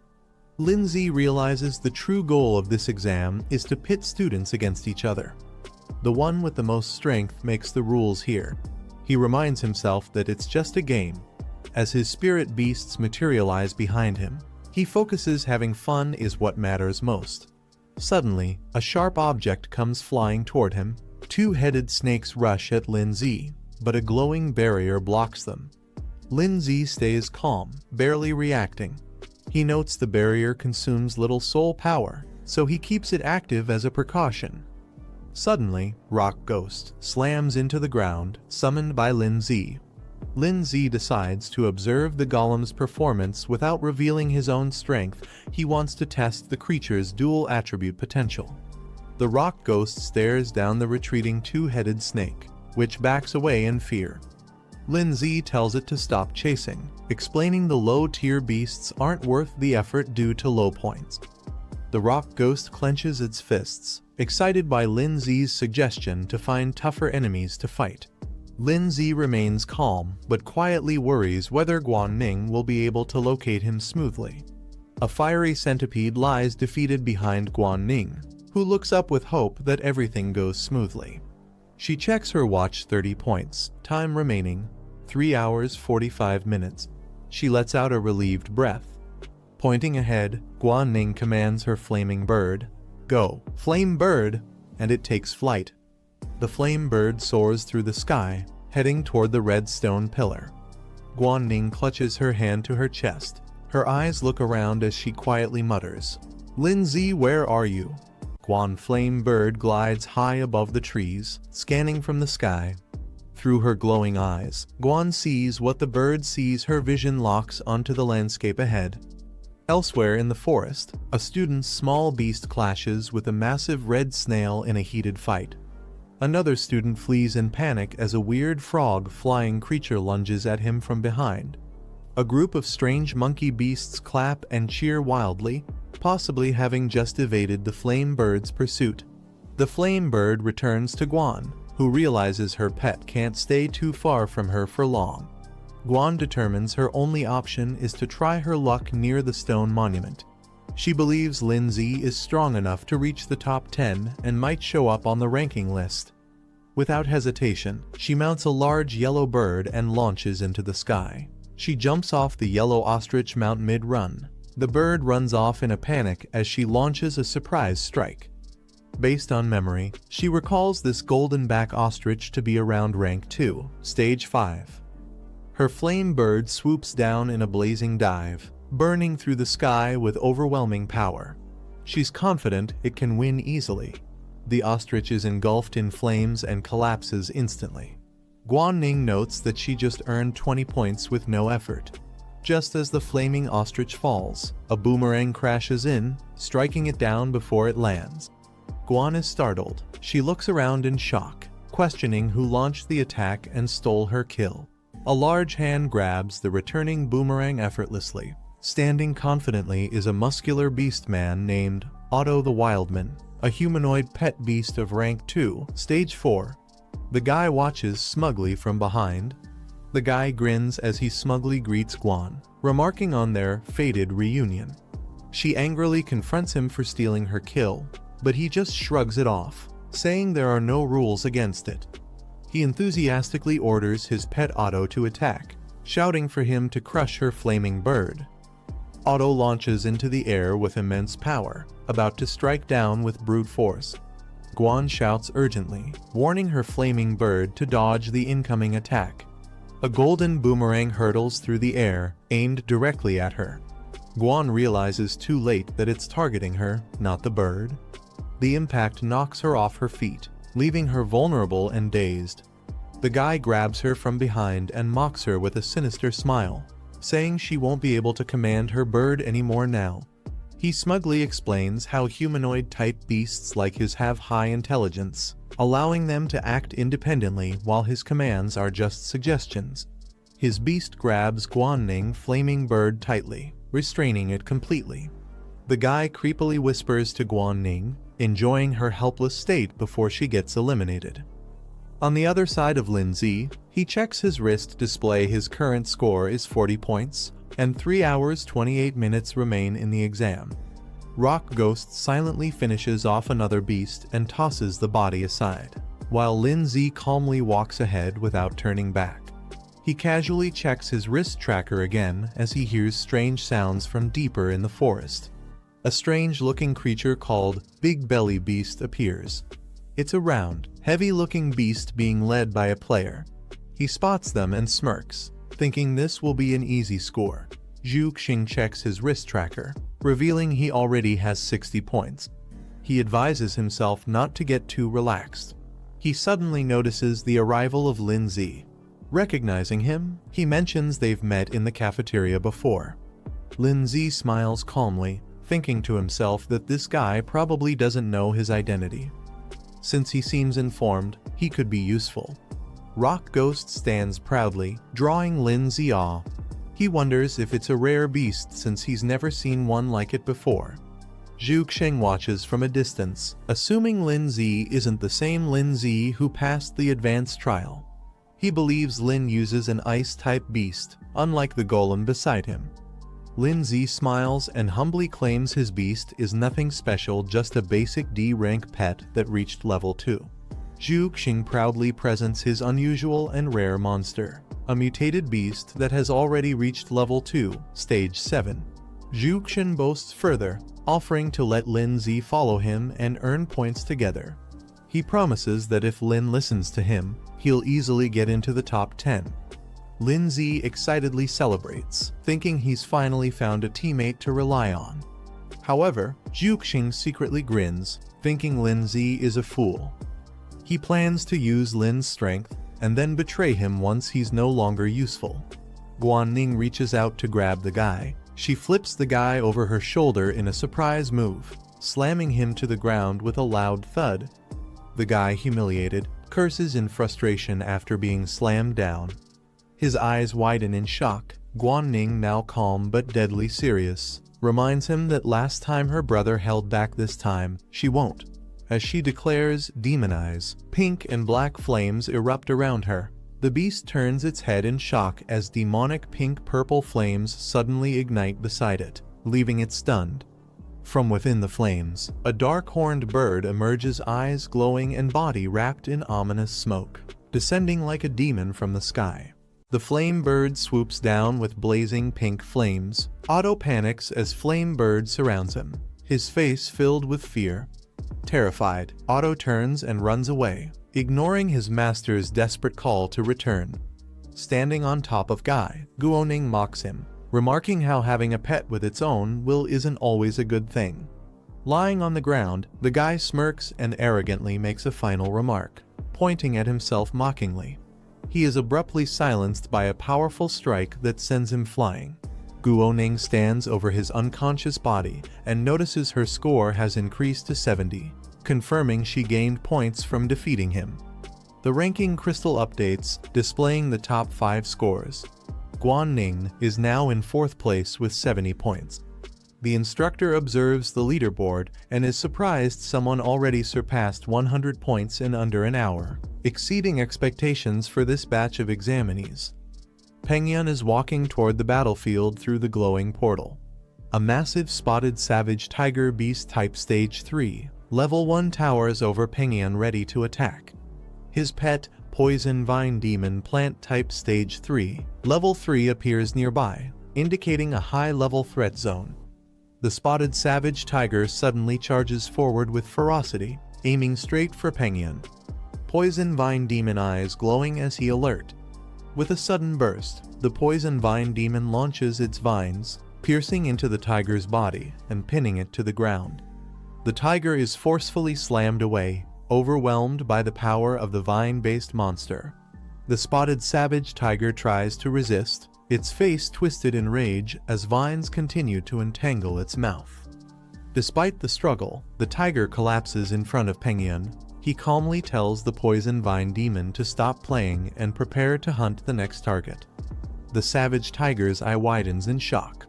A sudden burst of green vines pierces through its body with brutal force, splattering blood. The poison vine demon stands atop the lifeless tiger. The vines retract slowly from the corpse, twitching with eerie energy as they pull free. The poison vine demon towers over the lifeless tiger. As the vines retract, the tiger's body collapses to the ground. Pengyun casually checks his wristband. His score now reads 210. With a smug expression, he declares himself the rightful ruler of this new generation. He spots a tall red monument in the distance and recognizes it as the ranking stone. A new leaderboard is displayed near the glowing red monument. Kai Pengyun now holds the top spot with 210 points. Guo Xingyi follows in second, while others fall in line. The timer shows 2 hours and 39 minutes remaining. The man smirks, confirming that Guo Xingyi has reached second place just as expected. He questions her strategy. She's been helping him gain all the points while remaining at 0 herself. He wonders if she really doesn't mind. Guo Xingyi calmly asks, "So, who should we start with?" The man looks at the leaderboard, remarking that it's still too early to challenge Kai Pengyun, who leads with 210 points. He notes that Lu Gang, another participant, is from their school. He narrows his focus to a new target, Guanming, currently ranked 4th. Guo Xingyi recalls someone named Lin Zi, once praised as a genius, but she doesn't see his name on the leaderboard. She scoffs at the thought. They conclude that many on the list likely used cheap tactics to climb. The girl notes that Guanning is nearby, and they decide to move toward him. Guanning points toward the east, deciding the direction to proceed. The flame bird lands as she follows behind. She calculates 2 monster targets. Nearby on the left is a wind cutter mantis, and on the right, a man-eating flower. She's evaluating which one to take on next. She looks determined, wondering where Lin Zi is and deciding which direction she must take to find him. Meanwhile, Lin Zi walks calmly through the forest alongside Andre. They encounter a new enemy, a creature labeled as Withered Vine Beast, ranked 2ND tier, level 4. Andre cheerfully tells Lin Zi to handle the beast first and promises to assist shortly. He smirks to himself, planning to swoop in and steal the kill after the creature is nearly defeated so he can claim the points. The rock beast launches a powerful strike toward the withered vine beast. The enemy is swiftly eliminated, signaled by a red icon showing its defeat. Rock Beast remains silent, staring at the defeated enemy while Lindsay watches calmly in the background. Andre stands silently and stunned by what just happened. Suddenly, his face twists in shock as he realizes the armored creature killed the enemy instantly before he could even act. The screen shows a countdown timer with just 2 hours and 20 minutes remaining. The leaderboard reveals the top participants. Lindsay is shown in 9th place with 120 points, a sharp rise from his previous position. A total of 17 participants have already completed the challenge. The instructor observes the screen, surprised by Lindsay's rapid progress, jumping from rank 33 to rank 9 in under 2 hours. He recalls rumors about Lindsay being from a family known for overcoming high-difficulty trials. He realizes the reason behind their success. Lindsay and Zhuxiang are working together as a team. As they walk through the forest, Zhuxiang complains that Lindsay and his pet, Rock Beast, keep eliminating enemies too quickly. Zhuxiang asks to be given a chance to fight at least one. Lindsay simply apologizes, showing no intention of slowing down. He explains that since the graduation exam affects their school advancement, he always commands Rock Beast to go all out in battle. Then, turning casually to Zhuxiang, he offers to let him handle the next one if he wants points too. Annoyed, he grits his teeth, thinking Lindsay is getting too full of himself. He plans to take Lindsay down in the next fight and steal all his points. Suddenly, a warning appears on the screen. A dangerous elite beast has appeared in the area. Lindsay looks at the alert and wonders if defeating a rare ranked beast might offer more points, showing interest in maximizing his score. From the bushes, a golden glow starts to emerge, accompanied by a rustling sound. The group moves closer and discovers a massive golden tree. Lindsay, Zhuxiang, Big Mouth, and Rock Beast all stand in awe at the sight. Zhuxiang exclaims in shock, "It's a golden tree, something extremely rare." He guesses it must be a special bonus reward for those who find it. Without warning, 2 thick golden roots erupt from the ground. Zhuxiang is grabbed and flung into the air, while Lindsay back off, caught off guard. Zhuxiang is wrapped tightly by the golden root, hanging upside down. He shouts in shock as he's dragged toward the tree. The face of the golden tree begins to morph, revealing a fierce expression carved from its bark. The tree reveals its monstrous form with multiple writhing limbs and a skull-like face. A system panel identifies it as a golden ant beast, a plant-type stage 9 elite. Terrified, Zhuxiang recognizes the beast. It's a golden ant beast, a dangerous creature far beyond what they expected. Panicking, he desperately shouts for help from his pet, Big Mouth. But Big Mouth gets captured by another tendril mid-air, rendering it useless. Hanging upside down and completely restrained, Zhuxiang realizes how dire the situation is as silence falls. He's left speechless. He realizes in panic that the golden ant beast isn't just restraining him, it's actively draining his energy. He urgently calls for Lindsay's help. Lindsay, however, calmly reminds him that they agreed each person would handle one beast. He doesn't look very concerned. Desperate and upside down, Zhuxiang pleads for teamwork. He insists this situation is different. The enemy is far too powerful, and they need to join forces. Lindsay casually walks away with Rock Beast, waving off Zhuxiang's cries. He encourages Zhuxiang, saying he trusts him to find a way to win and promises to leave it to him. Zhuxiang panics as the golden root tightens around him. He desperately begs Lindsay not to leave and pleads for help. Lindsay stops and says he can help but wants to know what's in it for him, showing he's not about to help for free. Frustrated, Zhuxiang curses him internally for trying to negotiate at a time like this. But realizing he has no choice, he offers to share secrets he knows about others. Interested, Lindsay turns to face the golden tree and simply replies, "Talk." He blurts out a major secret he knows about the exclusive soul skills of Lai Pengyan and Guo Zinyi. He begs Lindsay to save him first. Lindsay processes the intel, thinking it's important. He compares the soul skills to Rhoda's enhancement techniques. Then, he calls out to his pet, Rock Beast. Responding to the command, Rock Beast prepares to attack. Lindsay instructs it to use its crushing strike and aim for the enemy's abdomen. Rock Beast dashes forward with full power, ready to execute a powerful attack against the golden ant beast. As Rock Beast charges in, the Golden Ant Beast quickly counters, striking the ground with multiple vine in a defensive barrage. Rock Beast weaves through the incoming attacks, dashing aggressively with glowing red eyes, closing the gap between it and the monster. Just as Rock Beast leaps in for a blow, a thick golden limb intercepts, swatting it away with incredible force before it can strike the target. Rock Beast is slammed hard against the ground by the golden root. Rock Beast launches a fierce strike with incredible speed, aiming directly at the Golden Ant Beast. Golden vines shoot up in response, clashing with explosive force and completely intercepting the attack. In an instant, Rock Beast is wrapped tightly by multiple vines, completely immobilized and restrained in mid-air. Watching from a distance, Lindsay assesses the situation. He notes that even a Stage 2 Level 9 Rock Beast is struggling against the Stage 3 Level 9 Golden Ant Beast, revealing the gap in power. Lindsay watches as Rock Beast is completely restrained by the golden vines. Realizing it's stuck, he thinks about secretly summoning another pet, his trump card, the Snow Girl. Suddenly, something unexpected has caught his attention. Despite being tightly bound, Rock Beast's eyes glow intensely. It lets out a low growl, resisting the pressure as its body begins to react.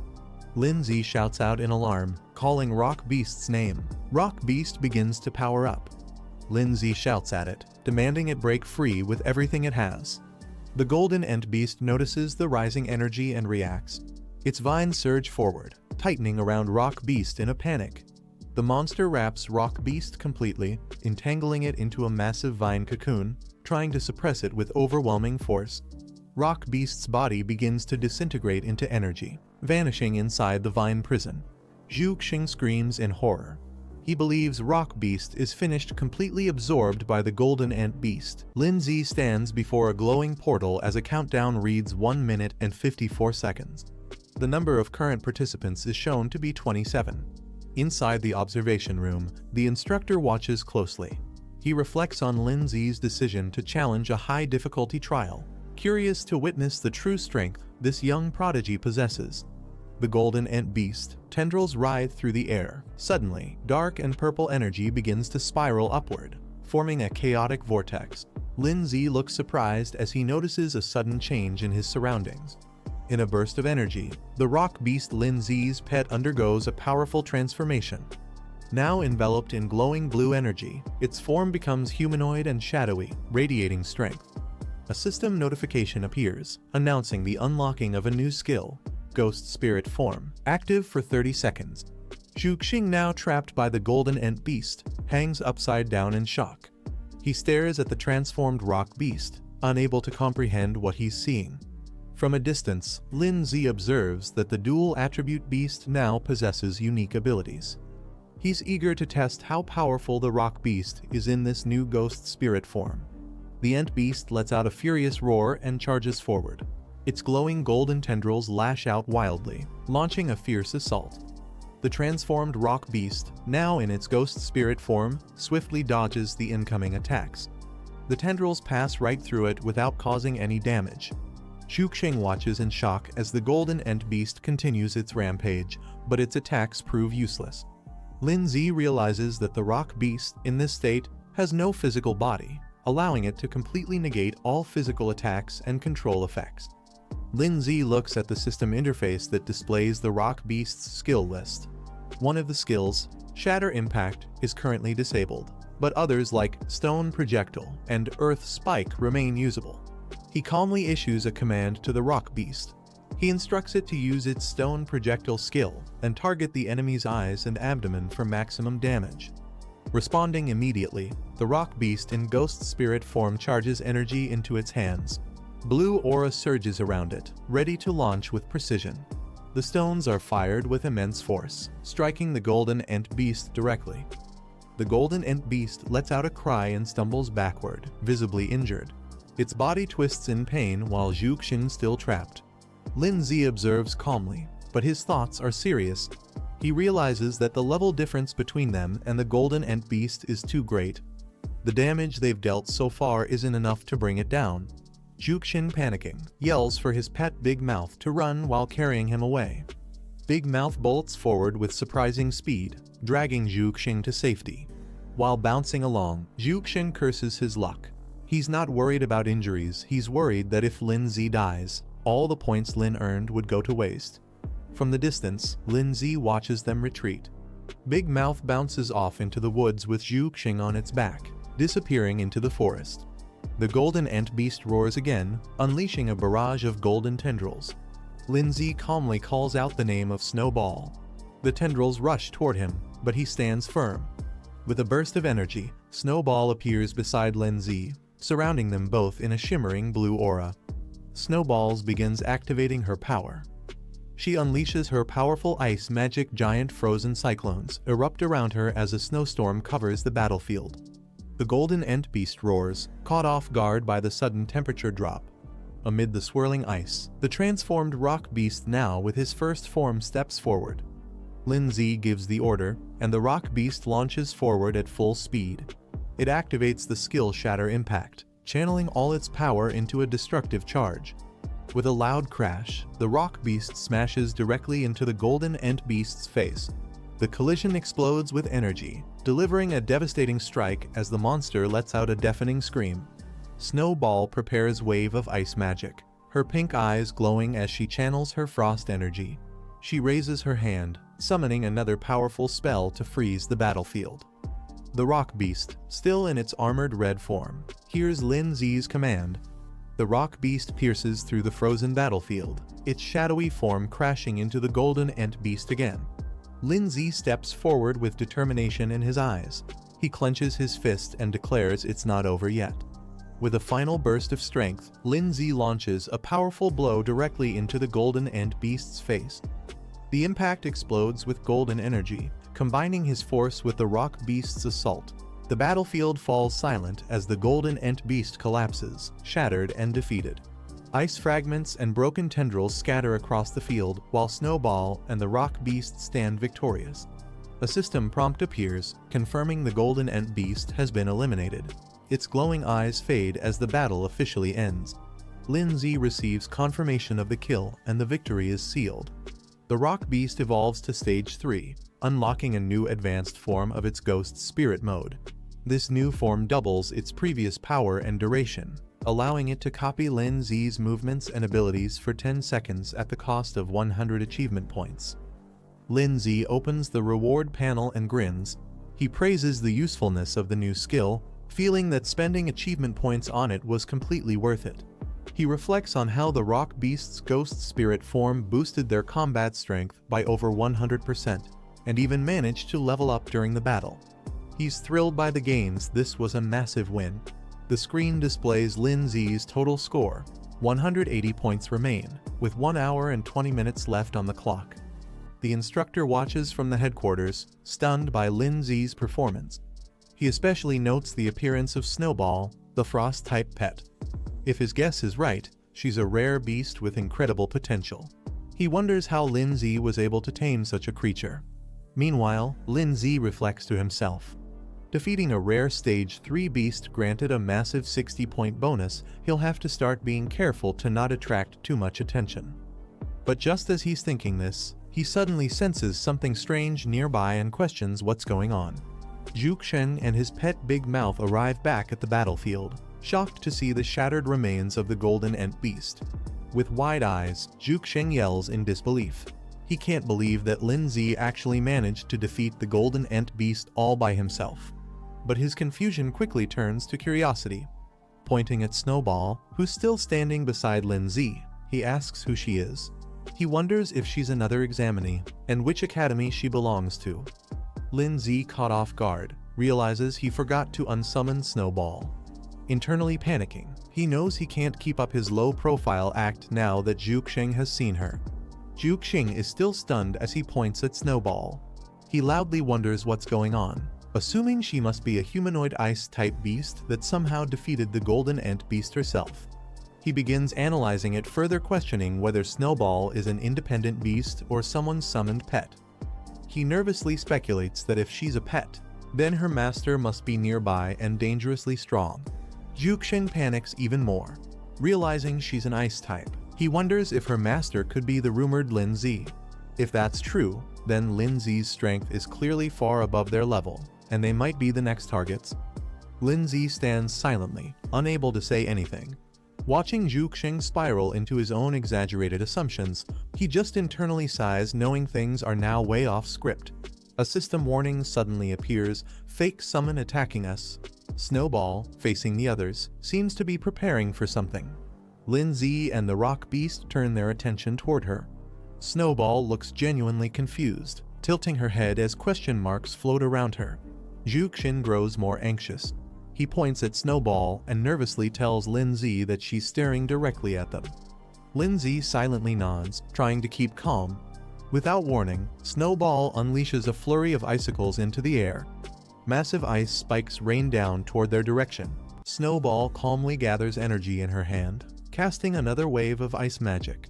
Zhuxing begins panicking. He thinks if both he and Lindsay die here, it'd be an embarrassing end. He decides it's safer to sacrifice someone else's pet before running. Zhuxing shouts at Big Mouth. The creature looks confused as Zhuxing lunges toward it with the intention of using it as a shield.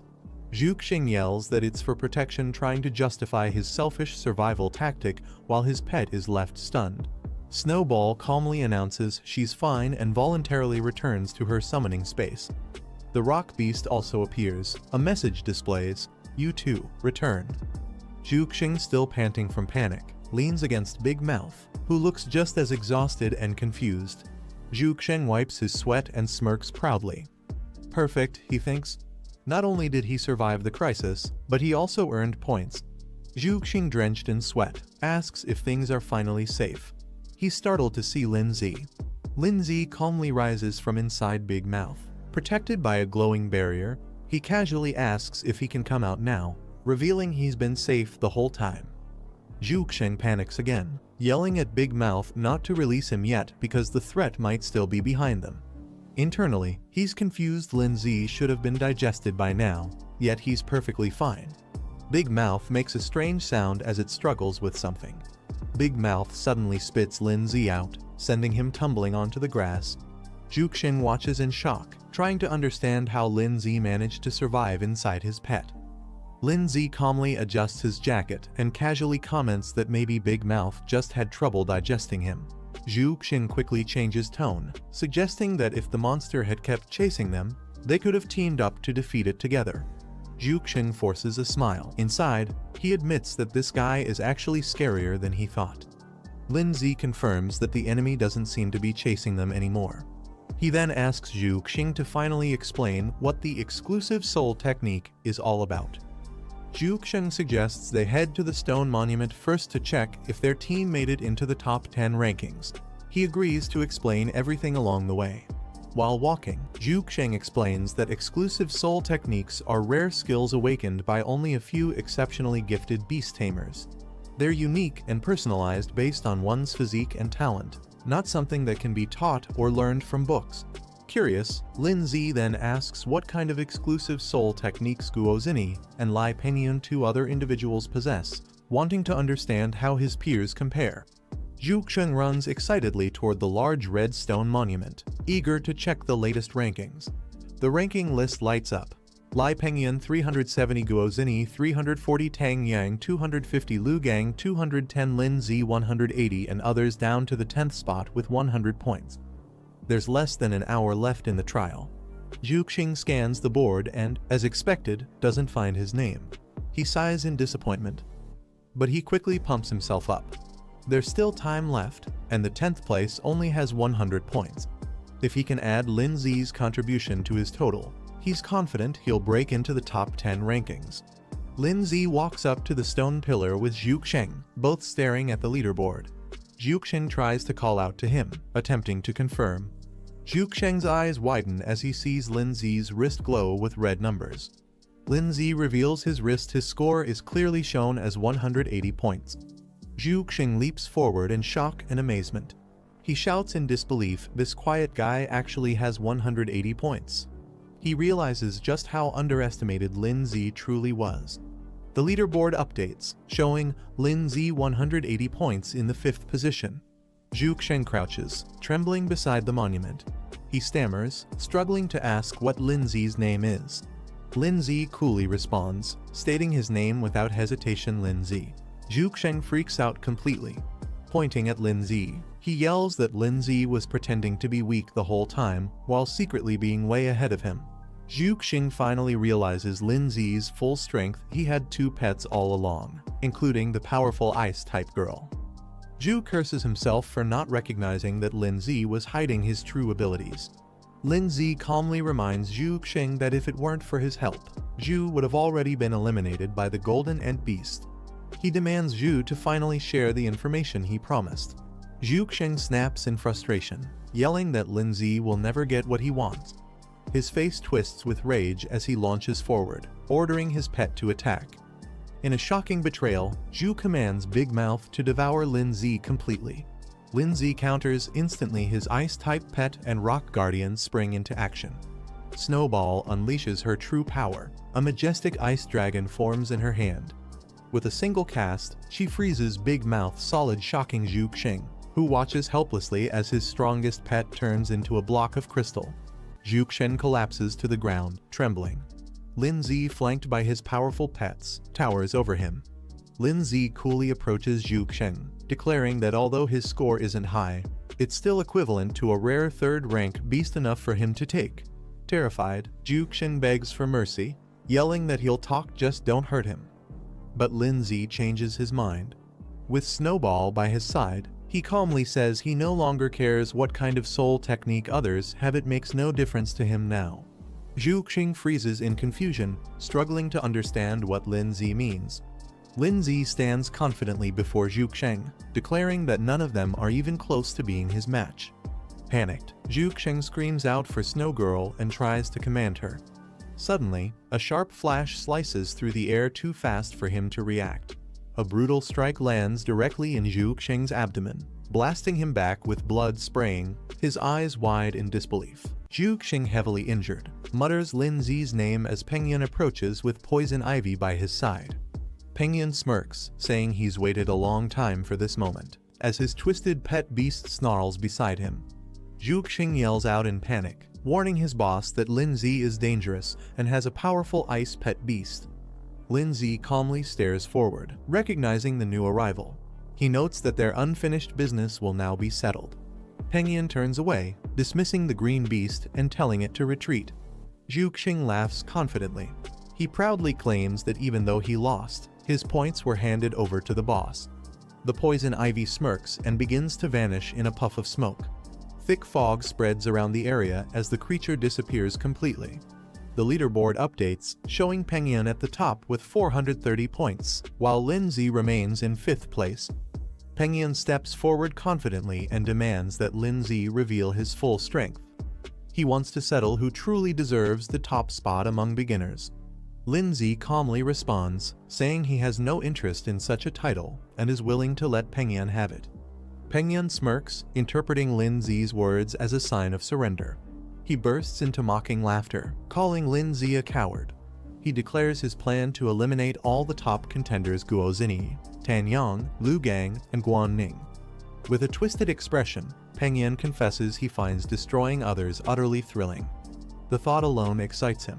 He suddenly snaps to a realization: Guan Ning is nearby and the perfect next target. Lindsay looks at the ranking screen and notices something alarming. He realizes Guan Ning, Guo Zini, and Tan Yang are all in the same area. He quickly deduces Guan Ning is in danger. Realizing the urgency, Lindsay dashes off toward the east, aiming to protect Guan Ning. Pengyan mocks him for running and commands his pet beast to intercept Lindsay. The poison ivy leaps high into the air, attempting to cut Lindsay off mid-route. But before it can block him, the poison ivy attacks first, restraining Rock Beast tightly with its chains. The vine entangles Lindsay mid-air, binding him tightly within its coils. Pengyan mocks him, claiming he's nothing more than an overrated name. He orders the poison ivy to drain Lindsay's energy completely, warning him not to try escaping again. Lindsay grits his teeth, cursing under his breath as his energy begins to flare.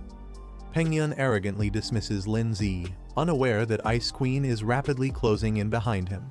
He turns in shock, realizing her presence too late. In an instant, Ice Queen freezes him solid with a powerful burst of ice magic. The poison ivy halts its attack, stunned by its master's sudden incapacitation. The Ice Queen prepares another wave of sharp ice crystals. Rock Beast lunges and shatters the ice sculpture. Lin Z calmly leans toward Ice Queen and reminds her, "I already told you." Without turning back, the trio Lin Z, Ice Queen, and Rock Beast walk away, leaving the frozen Penguin statue behind. The poison ivy writhes weakly on the ground, still clinging to life despite being frozen and shattered. A man approaches and observes the scene, surprised by the creature's resilience even after a brutal defeat. This man, identified as Liu Gang, grins confidently. He sees an opportunity, comparing the situation to hunters being hunted in turn. Liu Gang raises his hand, aiming for the frozen statue of Penguin. He declares that the points are his now. Liu Gang summons his iron-armored dragon, a rank 2 stage 9 beast, and commands it to attack the frozen Lai Penguin directly. Confident, Liu Gang mocks his opponent, saying even if pet beasts can be revived, the same can't be said for their master. The dragon beast shatters the ice statue with a powerful strike. Liu Gang smirks, believing this guarantees his first place rank. However, as he checks his wrist, he's confused. His points remain unchanged, and he wonders aloud why they didn't increase. Liu Gang stands puzzled as he notices something strange.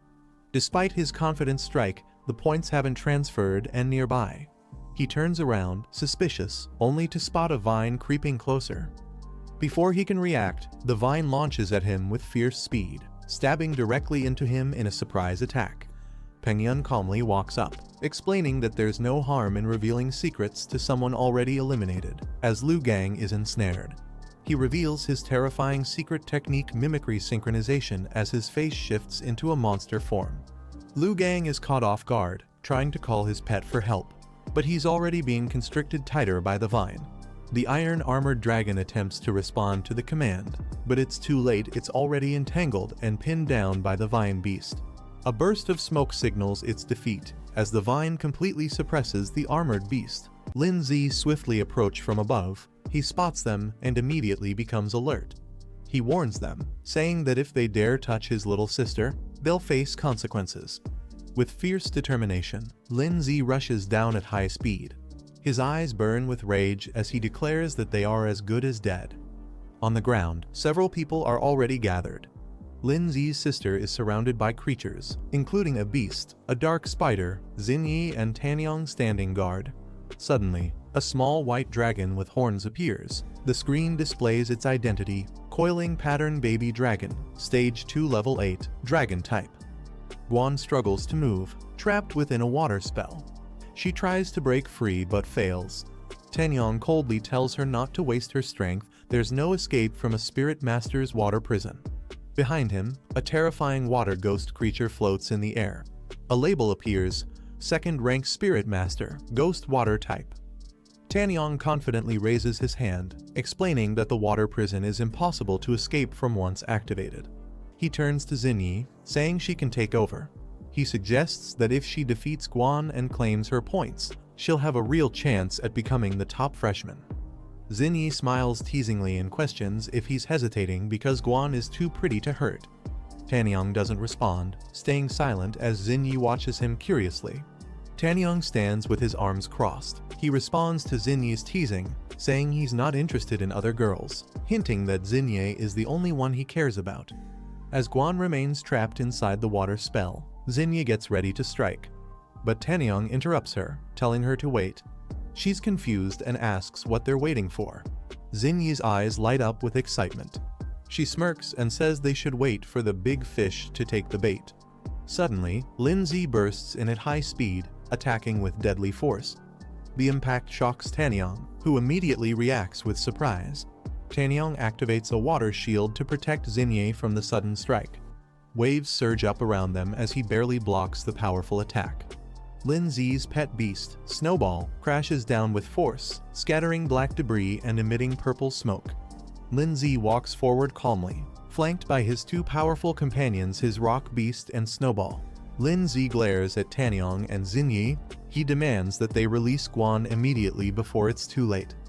Xinyi and Tanyong are shocked when they realize Lin Z has two powerful pet beasts. Inside the water prison, Guan is surprised to see both of Lin Z's pets appear together. But she quickly reminds herself it's not the time to be shocked. She warns Lin Zi that Tanyang and Xin Yi are strong and tells him to be careful. Lin Zi, with his rock beast and Snowball behind him, confidently steps forward. He tells Guan to hang on, he's coming to rescue her. Tanyang narrows his eyes and points at Lin Zi, asking if he's the one who supposedly cleared the ultra-difficult challenge and obtained legendary-level pets. Xin Yi smiles and confirms Lin Zi's identity, saying it all makes sense now, he always felt different from others.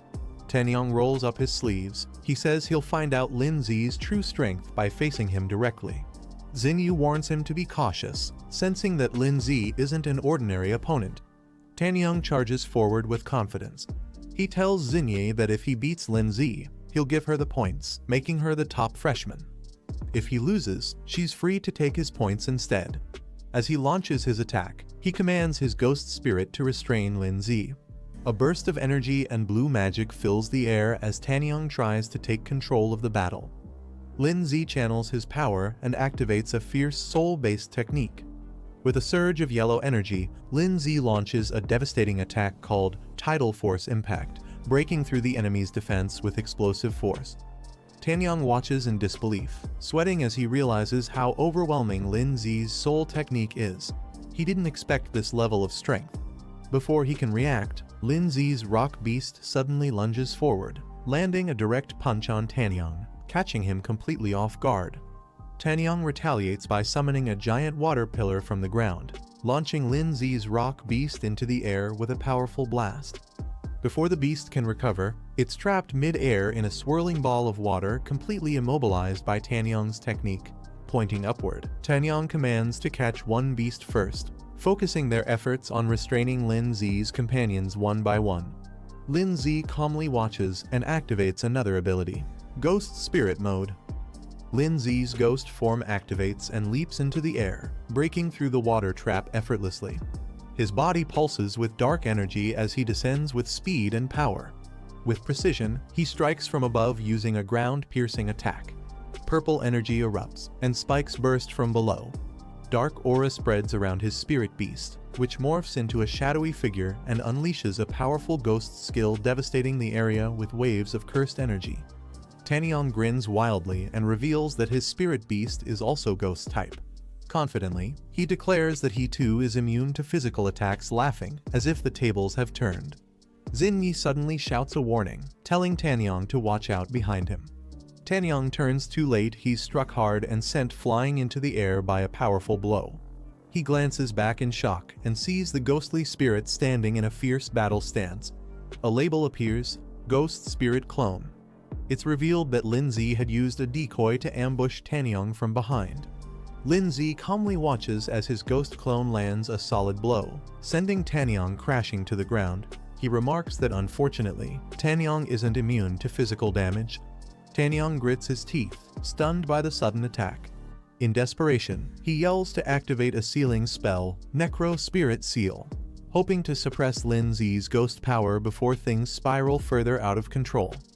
A powerful surge of energy erupts from his hand as the sealing technique activates, aiming straight toward Lin Zi's clone with explosive force. Tanyang activates a powerful sealing technique, aiming to suppress Lin Zi's ghost beast. The spell wraps the creature in glowing chains, pinning it down with magical energy. Lin Zi realizes the ghost form may be vulnerable to Tanyang's necromancer abilities.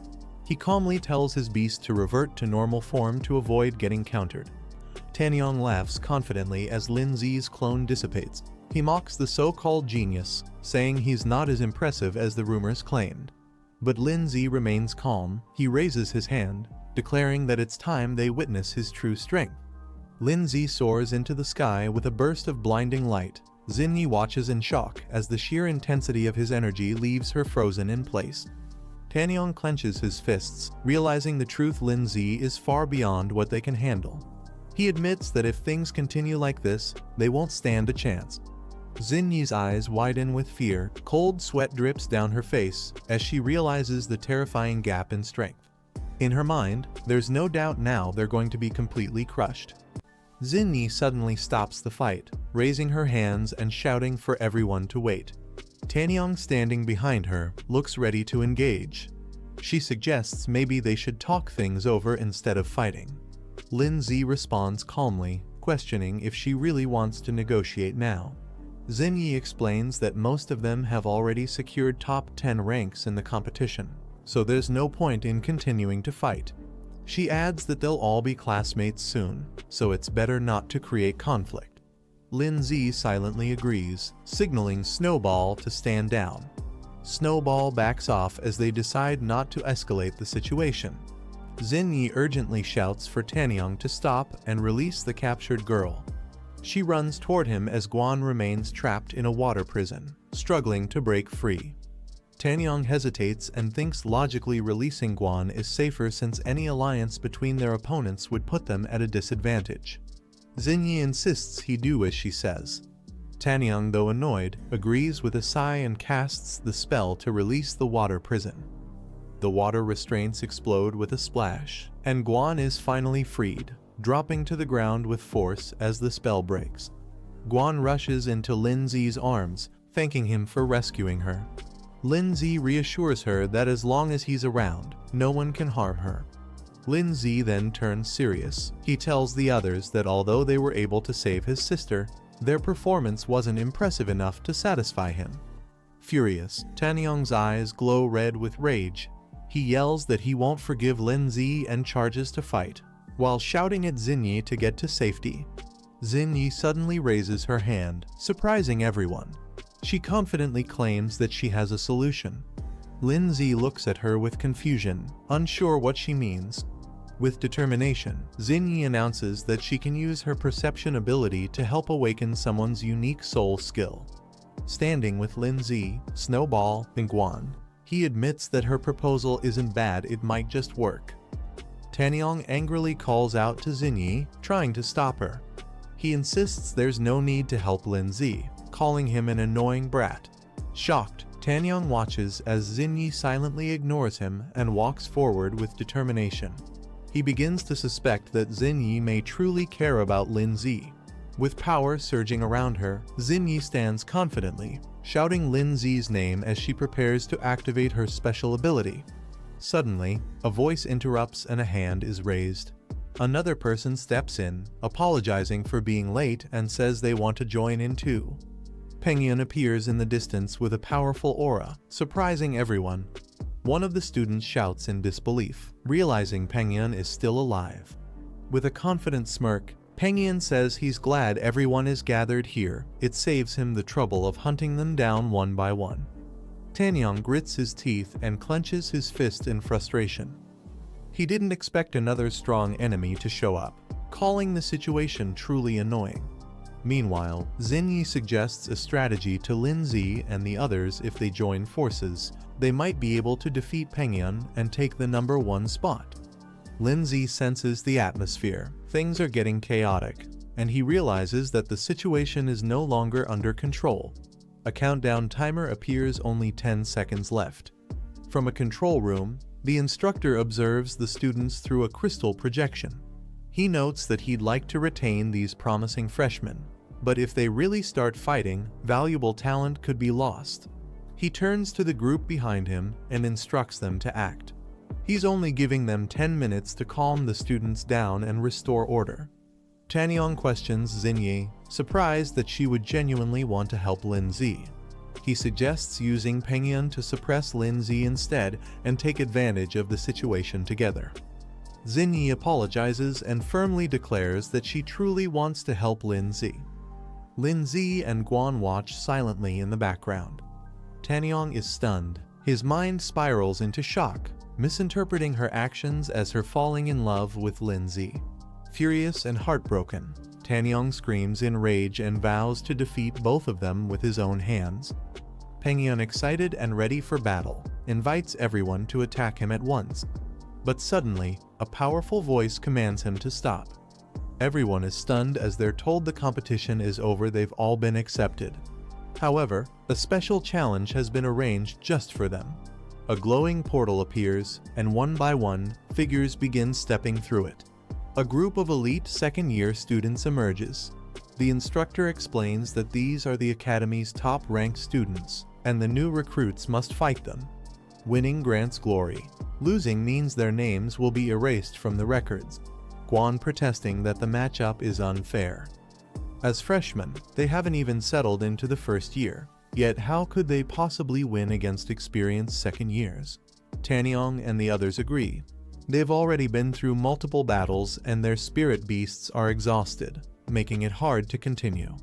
Lindsay steps forward with a calm smile and simply says, "Let's go." Pengyun watches from afar, commenting that it's unfortunate. But since they couldn't eliminate the new students, they'll now be schoolmates and there will be plenty of chances to compete again in the future. An angry second-year student yells at the group, demanding they first pass the upperclassmen's test before celebrating. Xingyi turns to Lindsay with a hopeful smile and asks if they can now consider themselves allies. She looks at him with admiration, while Lindsay responds with a confident but unreadable glance. Guan, visibly flustered, pouts and complains that Lindsay hasn't answered her yet, annoyed at being left out of the moment. Lindsay analyzes the situation, recognizing that the reward from the purification trial is valuable since it boosts both physical strength and soul power. He observes that the opposing side only sent 4 people, while his group has 5, suggesting their opponents may have underestimated them. He then turns to Xingyi and sets a condition. If she wants to be seen as a true ally, she must prove herself in battle. Lindsay explains that she'll have to fight either him or his sister's team to earn that trust. Guan instantly protests, expressing that she wants to stay by Lindsay's side. Lindsay gently assures Guan that he'll take on one opponent himself, and tells her and Xingyi to handle one together since they have a better chance as a team. One of the senior student named Zaidu steps forward and challenges them, asking who's ready to face him. He even jokes that they can come together if they're scared. Tanyong boldly volunteers, determined to prove his strength and protect Xingyi's dignity. Zaidu smirks at his courage and summons his powerful insect-type beast, a third stage slicing mantis. He warns that courage alone won't be enough to win. Pengyun chuckles sinisterly and announces he won't hold back, especially just because his opponent is a girl. A girl calmly summons her beast, a powerful thunder lion glowing with blue lightning. With a twisted smile, the girl taunts Pengyun, daring them to go all out and not to hold anything back against her. Lindsay evaluates the remaining group members. He notes that among the 2 girls, one of them appears relatively weaker and may need more support in the battle ahead.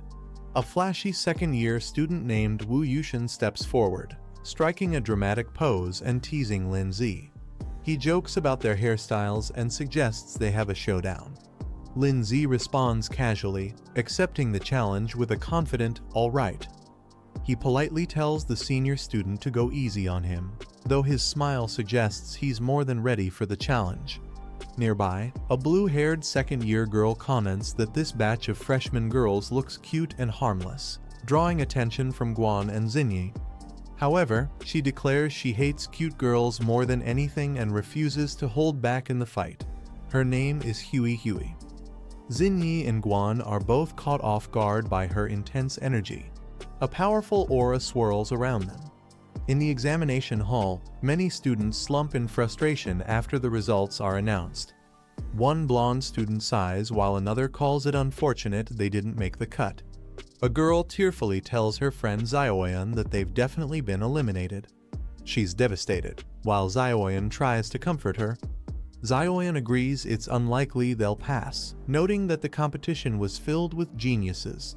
Unless a miracle happens, they don't stand a chance. A boy who also failed is overwhelmed, clutching his head and shouting in despair. After going through the whole ordeal, he still got cut at the end. A silver-haired boy rubs his head, still feeling pain and frustration from the exam. He mutters about how sore he is. One of the instructor places a hand on another's shoulder. A boy named Gao Wengxiang steps forward and says he'll take over the next group of examinees. Another instructor recognizes him and greets him with respect. The instructor complains, saying Gao arrived too quickly to steal students he worked hard to select. Gao defends himself, stating that the current testing methods are too extreme and may cost them good talent. He mentions he still has 10 available spots open for admission. Gao Wangxiang smiles confidently, saying it's only fair to search for hidden talent from the group of students who didn't make it. There could still be some gold among them. The other instructor agrees to let him take charge and leaves the arrangement to Gao. Gao turns to the disappointed students and announces exciting news. Although they didn't make it into the top 10, he still has 10 open spots. Anyone who passes his test can still be accepted. The room erupts with joy. The previously rejected students are shocked and thrilled, excited by this unexpected second chance. Two girls excitedly hold hands, overjoyed that a miracle actually happened. One of them says they must try their best this time. Making it into the top 20 should be possible. The student clenches his fists, vowing that he won't miss this second chance. On the battlefield, Tanyong watches in shock as a massive tornado attack forms. He realizes the sheer gap in strength and yells that this is clearly a battle of overwhelming levels. A fighter taunts with a smug expression, calling him a loser and claiming victory. Bright blue energy blasts erupt violently. The girl standing beside a large beast acknowledges the opponent's stamina but says the fight is over. Pengyun with glowing eyes glares forward with fury. The girl calmly questions if her opponent can no longer hear. A red demon warrior mocks the idea of genius and declares that true strength is what rules this academy. Huey scolds the younger girl, saying instead of wasting time on petty fights, she should focus on training and self-improvement. Inside the school, the instructors debate their methods. One criticizes the harsh elimination process, while the other defends it, believing only pressure reveals true talent. Gao chuckles confidently as he addresses his colleague. A powerful icy beast is unleashed, drawing attention as one instructor notes that someone has resisted the earlier strategy. A majestic creature called the Glacial Warhorse forms from ice, towering over a stunned Wu Yushin. Shocked and wide-eyed, Wu Yushin screams in disbelief, unable to accept what he's witnessing. Lin Zi looks on as the icy beast towers before Wu Yushin. He calmly addresses the headmaster. Snowball appears beside him, confirming surrender on their behalf. Instructor laughed loudly, saying this time they've truly struck gold. He admits that they've seen many geniuses before, but this one stands out completely. They observe the boy and feel as if they're seeing the younger versions of the legendary union's top 8 beast tamers. The boy's performance reminds them of those elites in their youth. As they continue watching the energy projection, instructor comments that it's truly astonishing. Both instructors are captivated by the boy's overwhelming power. Gao Wangxiang speculates that even the union's top 8 might not have had such terrifying power at his age. He confirms the boy's name is Lin Zi and insists they must get him assigned to their class. Instructor jokingly tells Gao Wangxiang not to steal students like this, reminding him that student placement should follow official rules. Gao Wangxiang just laughs casually in response. Wu Yushin sits defeated, admitting his loss. The system confirms his defeat and marks the match as concluded. Guan jumps in excitement, cheering that her brother actually won. She's thrilled and praises Hogwanhwa amazing it is. Xin Yi didn't expect Lin Zi to be this powerful, it completely caught her off guard. Tanyong slams his fists into the ground in frustration, yelling that there's still a gap, he's still not strong enough. He vows to turn his pain into motivation and tells them to wait for his comeback. Spectators question whether Wu Yushin went easy on purpose, shocked that a newcomer like Lin Zi actually defeated a second-year student. Someone even refuses to believe it. Zaidu shouts not to underestimate them just because Lin Zi used tricks to win the last match. They ask if he's ready to continue. Lin Zi smirks calmly and responds, "Oh, all 3 of you want to come at once." As Lin Zi commands his pet to attack, the Mantis Beast charges forward with speed. The Mantis clashes directly with Rock Beast. The Mantis gains the upper hand, landing a direct hit that overwhelms Rock Beast. Watching from the observation room, instructor comments that it's enough they admit that the enemy was no match at all. Gao Wangxiang adds that continuing would only humiliate the second-year students and turn Lin Zi into a target of resentment. The other agrees. The instructor announces the end of the test and tells the students to withdraw their beasts. Zaidu shouts toward the instructor and admits that Lin Zi passed the trial alone. He also acknowledges that other students performed decently and says everyone's strength will improve after entering Zhongning Academy. Zaidu points at Lin Zi and says it's not over once Lin Zi officially enrolls, they'll have a rematch. He yells that it was just bad luck and calls Lin Zi despicable. Lin Zi smiles and gives a thumbs up, complimenting Zaidu by saying he's truly strong and doesn't even need to compete anymore. Enraged, Zaidu yells at Lin Zi to just wait. He calls him a punk and declares that he'll remember this moment. Lin Zi stands calmly with Snowball and Rook Beast by his side as several pillars of light fall to the ground. The system announces Lin Zi's reward for completing the awakening ritual. His stats visibly increase, his physique and willpower get a massive boost. The system congratulates Lin Zi for successfully enrolling in Zhongning Academy.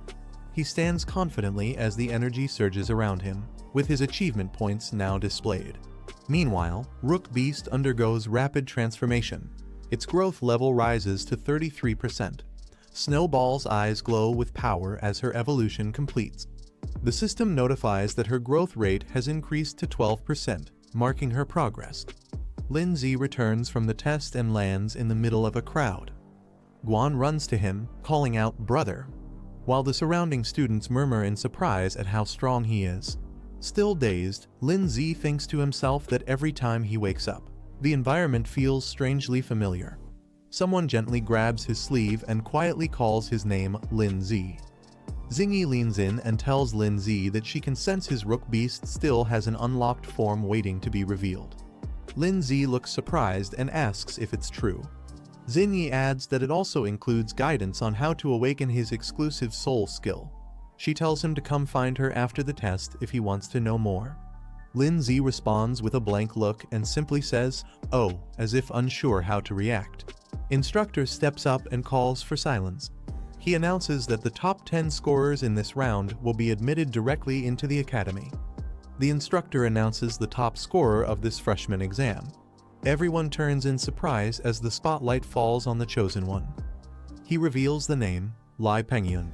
The crowd bursts into applause, some with confused expressions while others clap out of obligation. Pengyun murmurs in disbelief, wondering how it could be him. Something doesn't seem right. He clenches his teeth in frustration, thinking that someone who looked stronger than him got ignored. He feels this is complete favoritism and injustice. Instructor Flo points out that Lin Zi clearly outperformed everyone and deserved the top freshman spot. Gao Wengxiang responds, questioning if this setup is truly fair. Instructor Flo reminds him that the rules for this trial were based on score rankings. Even so, he warns that placing all hope on one person is risky. Gao Wengxiang agrees reluctantly.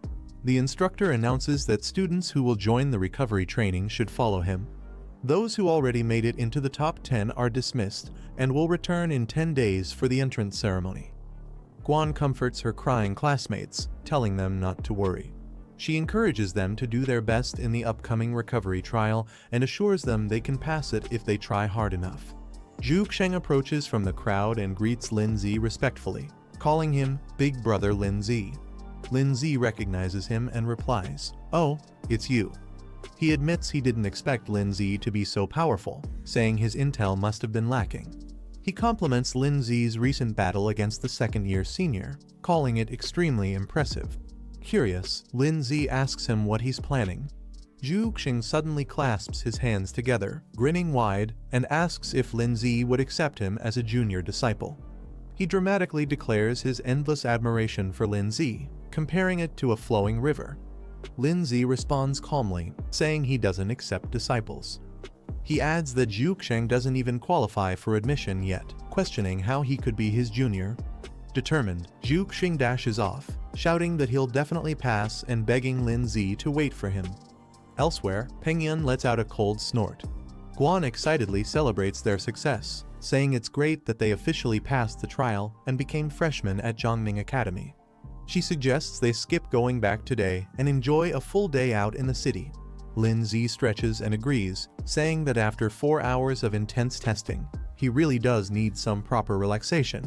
Blushing slightly, Guan proposes they spend the night in the city and return tomorrow instead. Lin Zi smiles and agrees to Guan's suggestion, telling her, "All right." Guan softly smiles, visibly happy and a little shy, while thinking about spending the night together in the city. Suddenly, Lin Zi looks at his phone and panics. He realizes all the hotel prices are shockingly high, with most listings showing a rate of $29.99. He exclaims in frustration at how expensive everything is. He stares at his phone in shock, remembering that he had already spent all his money last time to upgrade his stone monster. His remaining balance is now only 300. Guan notices his strange reaction and suggests they go eat something first. Lin Zi nervously agrees. As the sun sets, they arrive at a luxurious restaurant with a fancy sign welcoming new students for a special dinner. Lin Zi looks around in disbelief, wondering how a place like this even exists. It's filled with summoned beasts and students all dining together peacefully. Guan smiles warmly and says she had been looking forward to eating at this restaurant for a long time. She suggests they summon their beasts since they've fought hard and deserve a good meal too. He hesitates slightly but agrees, replying with a simple okay, while sweating a bit. Soon, all their pets are seated with them at the table. Snowball, Rock Beast, and others ready to eat alongside their masters in the spacious, elegant hall. Snowball comments in surprise that the last time she saw Snowball, she looked like a little girl, and now she's evolved so quickly.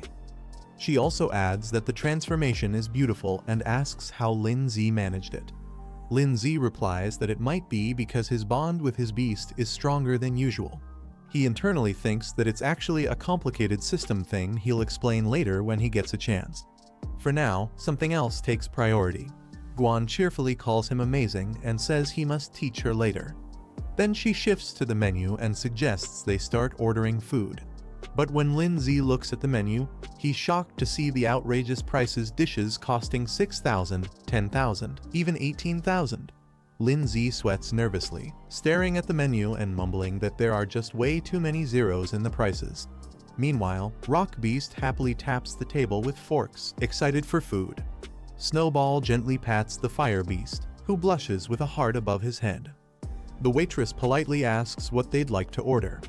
Without hesitation, Guan excitedly points at several items on the menu, saying, "This one, this one, this one, and this one too." Lin Zi is left stunned in silence. 5 minutes later, a full table of sparkling, luxurious dishes is served. Everything they ordered arrives beautifully plated. Everyone stares in awe at the food, shouting "Wow!" in unison, while Lin Zi lets out a defeated sigh. The group dives in happily, with Rock Beast even patting its belly in satisfaction after finishing. Lin Zi nervously sweats, glancing toward Guan and thinking to himself, "What should I do? Do I run from the bill?" The waitress politely informs him the total cost is 37,000 yuan and asks how he would like to pay. Guan smiles and offers to handle it, saying she's secretly saved up quite a bit of personal money. Relieved, Lin Zi breathes out and thinks, "I'm saved." As the waitress looks on in surprise. Outside, as they walk under the night sky, Guan happily stretches her arms and says the city looks beautiful at night. She cheerfully says she's excited to study in the city with her brother in the future. Lin Zi thinks to himself that he urgently needs to make money, realizing it might be too late to rely on commission missions alone. As they walk together, they hear loud cheering and laughter coming from a nearby building. The glowing sign reads "Death Arena," and the crowd inside shouts in excitement, calling it awesome. The audience cheers as a muscular blue monster defeats its opponent with overwhelming power. It's introduced as the Four-Armed Beast, a Stage 3 Tier 1 monster. The monster roars confidently while the crowd praises its strength, calling it unstoppable. The host asks if there are any challengers. He announces that anyone who defeats the monster will win the full prize pool. He adds that joining the match only costs 300 yuan, and the winner could earn up to 50,000 yuan. Lin Zi thinks to himself that this might be the perfect way to make money. He prepares to summon his creature, as energy bursts from his hand. Rock Beast explains the rules: no magic, no spiritual arts, only raw physical combat. If a pet dies or kills another, the arena holds no responsibility. Guan asks if he wants to watch the match, then questions whether he's planning to enter the fight himself. Lin Zi smirks confidently and says since they're offering money, he won't be polite about taking it. Lin Zi observes that the enemy monster is at 3rd rank stage 1, while his own rock ghost is at 2nd rank stage 9. so he decides it's best to upgrade it first. He places his hand on Rock Ghost's chest, initiating the upgrade with a glow of energy. The upgrade completes as Rock Ghost evolves to 3rd rank stage 2, consuming 780 achievement points and leaving 400. He reflects that the higher the level, the more achievement points are needed for upgrades. Xinyi is shocked and asks if Rock Ghost just leveled up, wondering how he did it. He casually replies that maybe Rock Ghost leveled up because he ate well, then leads them toward the arena. Xinyi cheers with confidence, saying she believes he can definitely win the match. He gives a confident smile. The host announces a new challenger has entered, hyping up the audience as Lindsay steps toward the ring with Rock Ghost. The host is shocked to see Lindsay and Rock Beast step into the arena, wondering why someone like him would join such a deadly match. The crowd mocks him, laughing loudly and saying he must be drunk or clueless. They also ridicule the Rock Ghost. Rock Ghost stays silent but emits a quiet growl in response to the crowd's mockery. Rock Ghost calmly watches as 4-armed Beast steps forward. The man smirks and calls Lindsay a kid, warning that if his pet, the 4-armed Beast, accidentally kills him in the fight, he shouldn't be blamed for it. Lindsay politely requests the man to go all out. He shows no fear, keeping his eyes half closed as he responds with confidence. The man scoffs and calls Lindsay an ignorant brat who doesn't understand how strong his opponent truly is. A smug grin spreads across his face, underestimating Lindsay's strength. Both sides finalize the agreement by signing a life and death contract. The man overseeing the match confirms the document and urges them to sign and stamp quickly. As soon as the contract is signed, the host loudly announces the start of the match. The man immediately commands his pet to take action and show some real strength. The creature charges forward aggressively. The beast leaps directly toward Rock Ghost, who swiftly evades the attack. The force of the landing smashes the floor beneath. Lindsay observes the ongoing battle and analyzes the situation. He notes that Rock Ghost clearly has the speed advantage over the 4-armed beast. Meanwhile, Rock Ghost dashes forward in a blur, closing the distance in an instant. Seizing the opening, Rock Ghost leaps into the air and delivers a strong spinning kick straight into the 4-armed beast's head. The blow forces the beast's head back, but it quickly regains balance and steadies itself. Rock Ghost follows up aggressively, closing in with glowing red eyes and sharp focus. But this time, the 4-armed beast reacts quickly and catches Rock Ghost's leg mid-strike. The 4-armed beast grips Rock Ghost by the leg and suddenly swings him high into the air. Rock Ghost is unable to break free, caught completely off guard by the beast's raw power. With a brutal motion, the 4-armed beast hurls Rock Ghost across the arena. Rock Ghost crashes violently into the ground, creating a massive crater on impact. In the crowd, Lindsay watches silently as someone nearby exclaims in shock, noting the incredible strength displayed. The man grins confidently and admits that while the 4-armed beast doesn't know any special skills, its raw power alone is enough to overwhelm many high-level pets. Lindsay watches the field and realizes the rules of this battle heavily favor the 4-armed beast. Since skills aren't required, pure physical might becomes the deciding factor, something the beast excels in. He now understands why the opponent was so confident.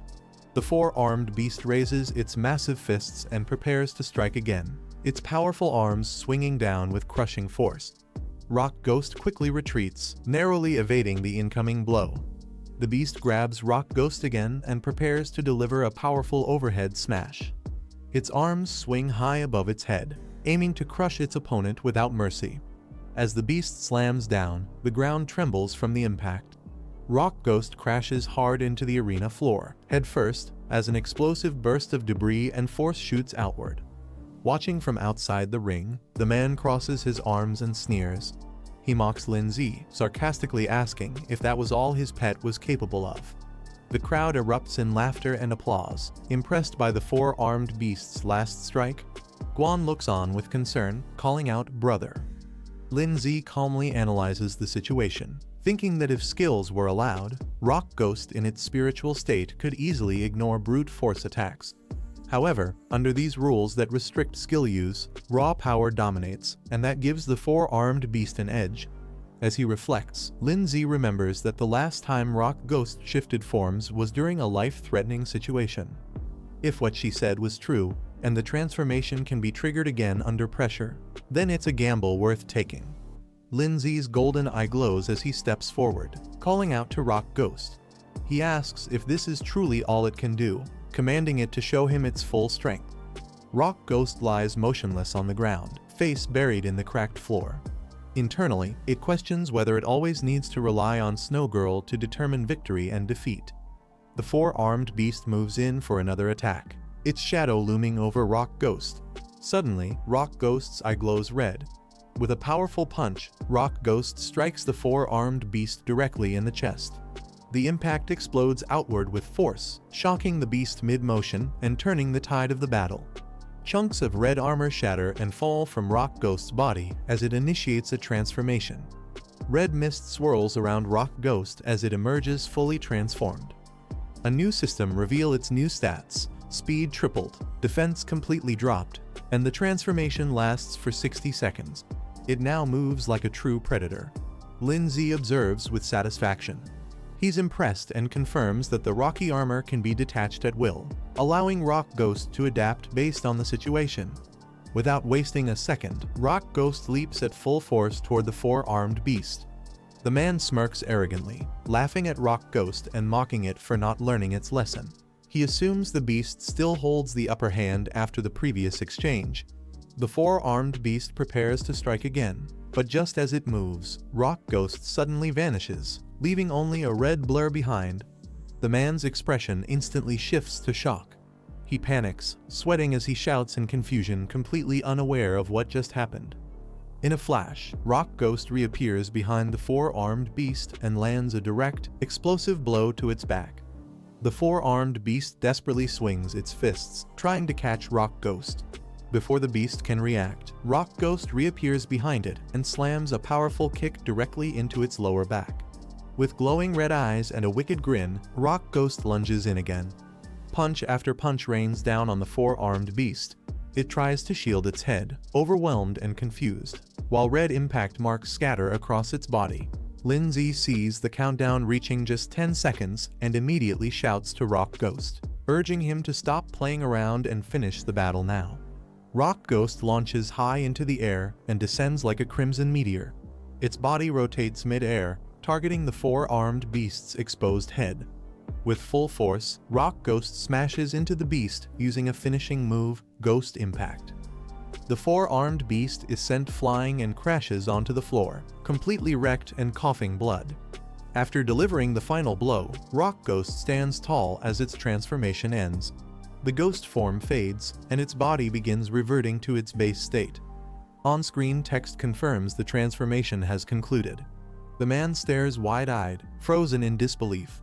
He mutters that this outcome is impossible, unable to accept what just happened in front of him. In the stands, the crowd erupts in shock.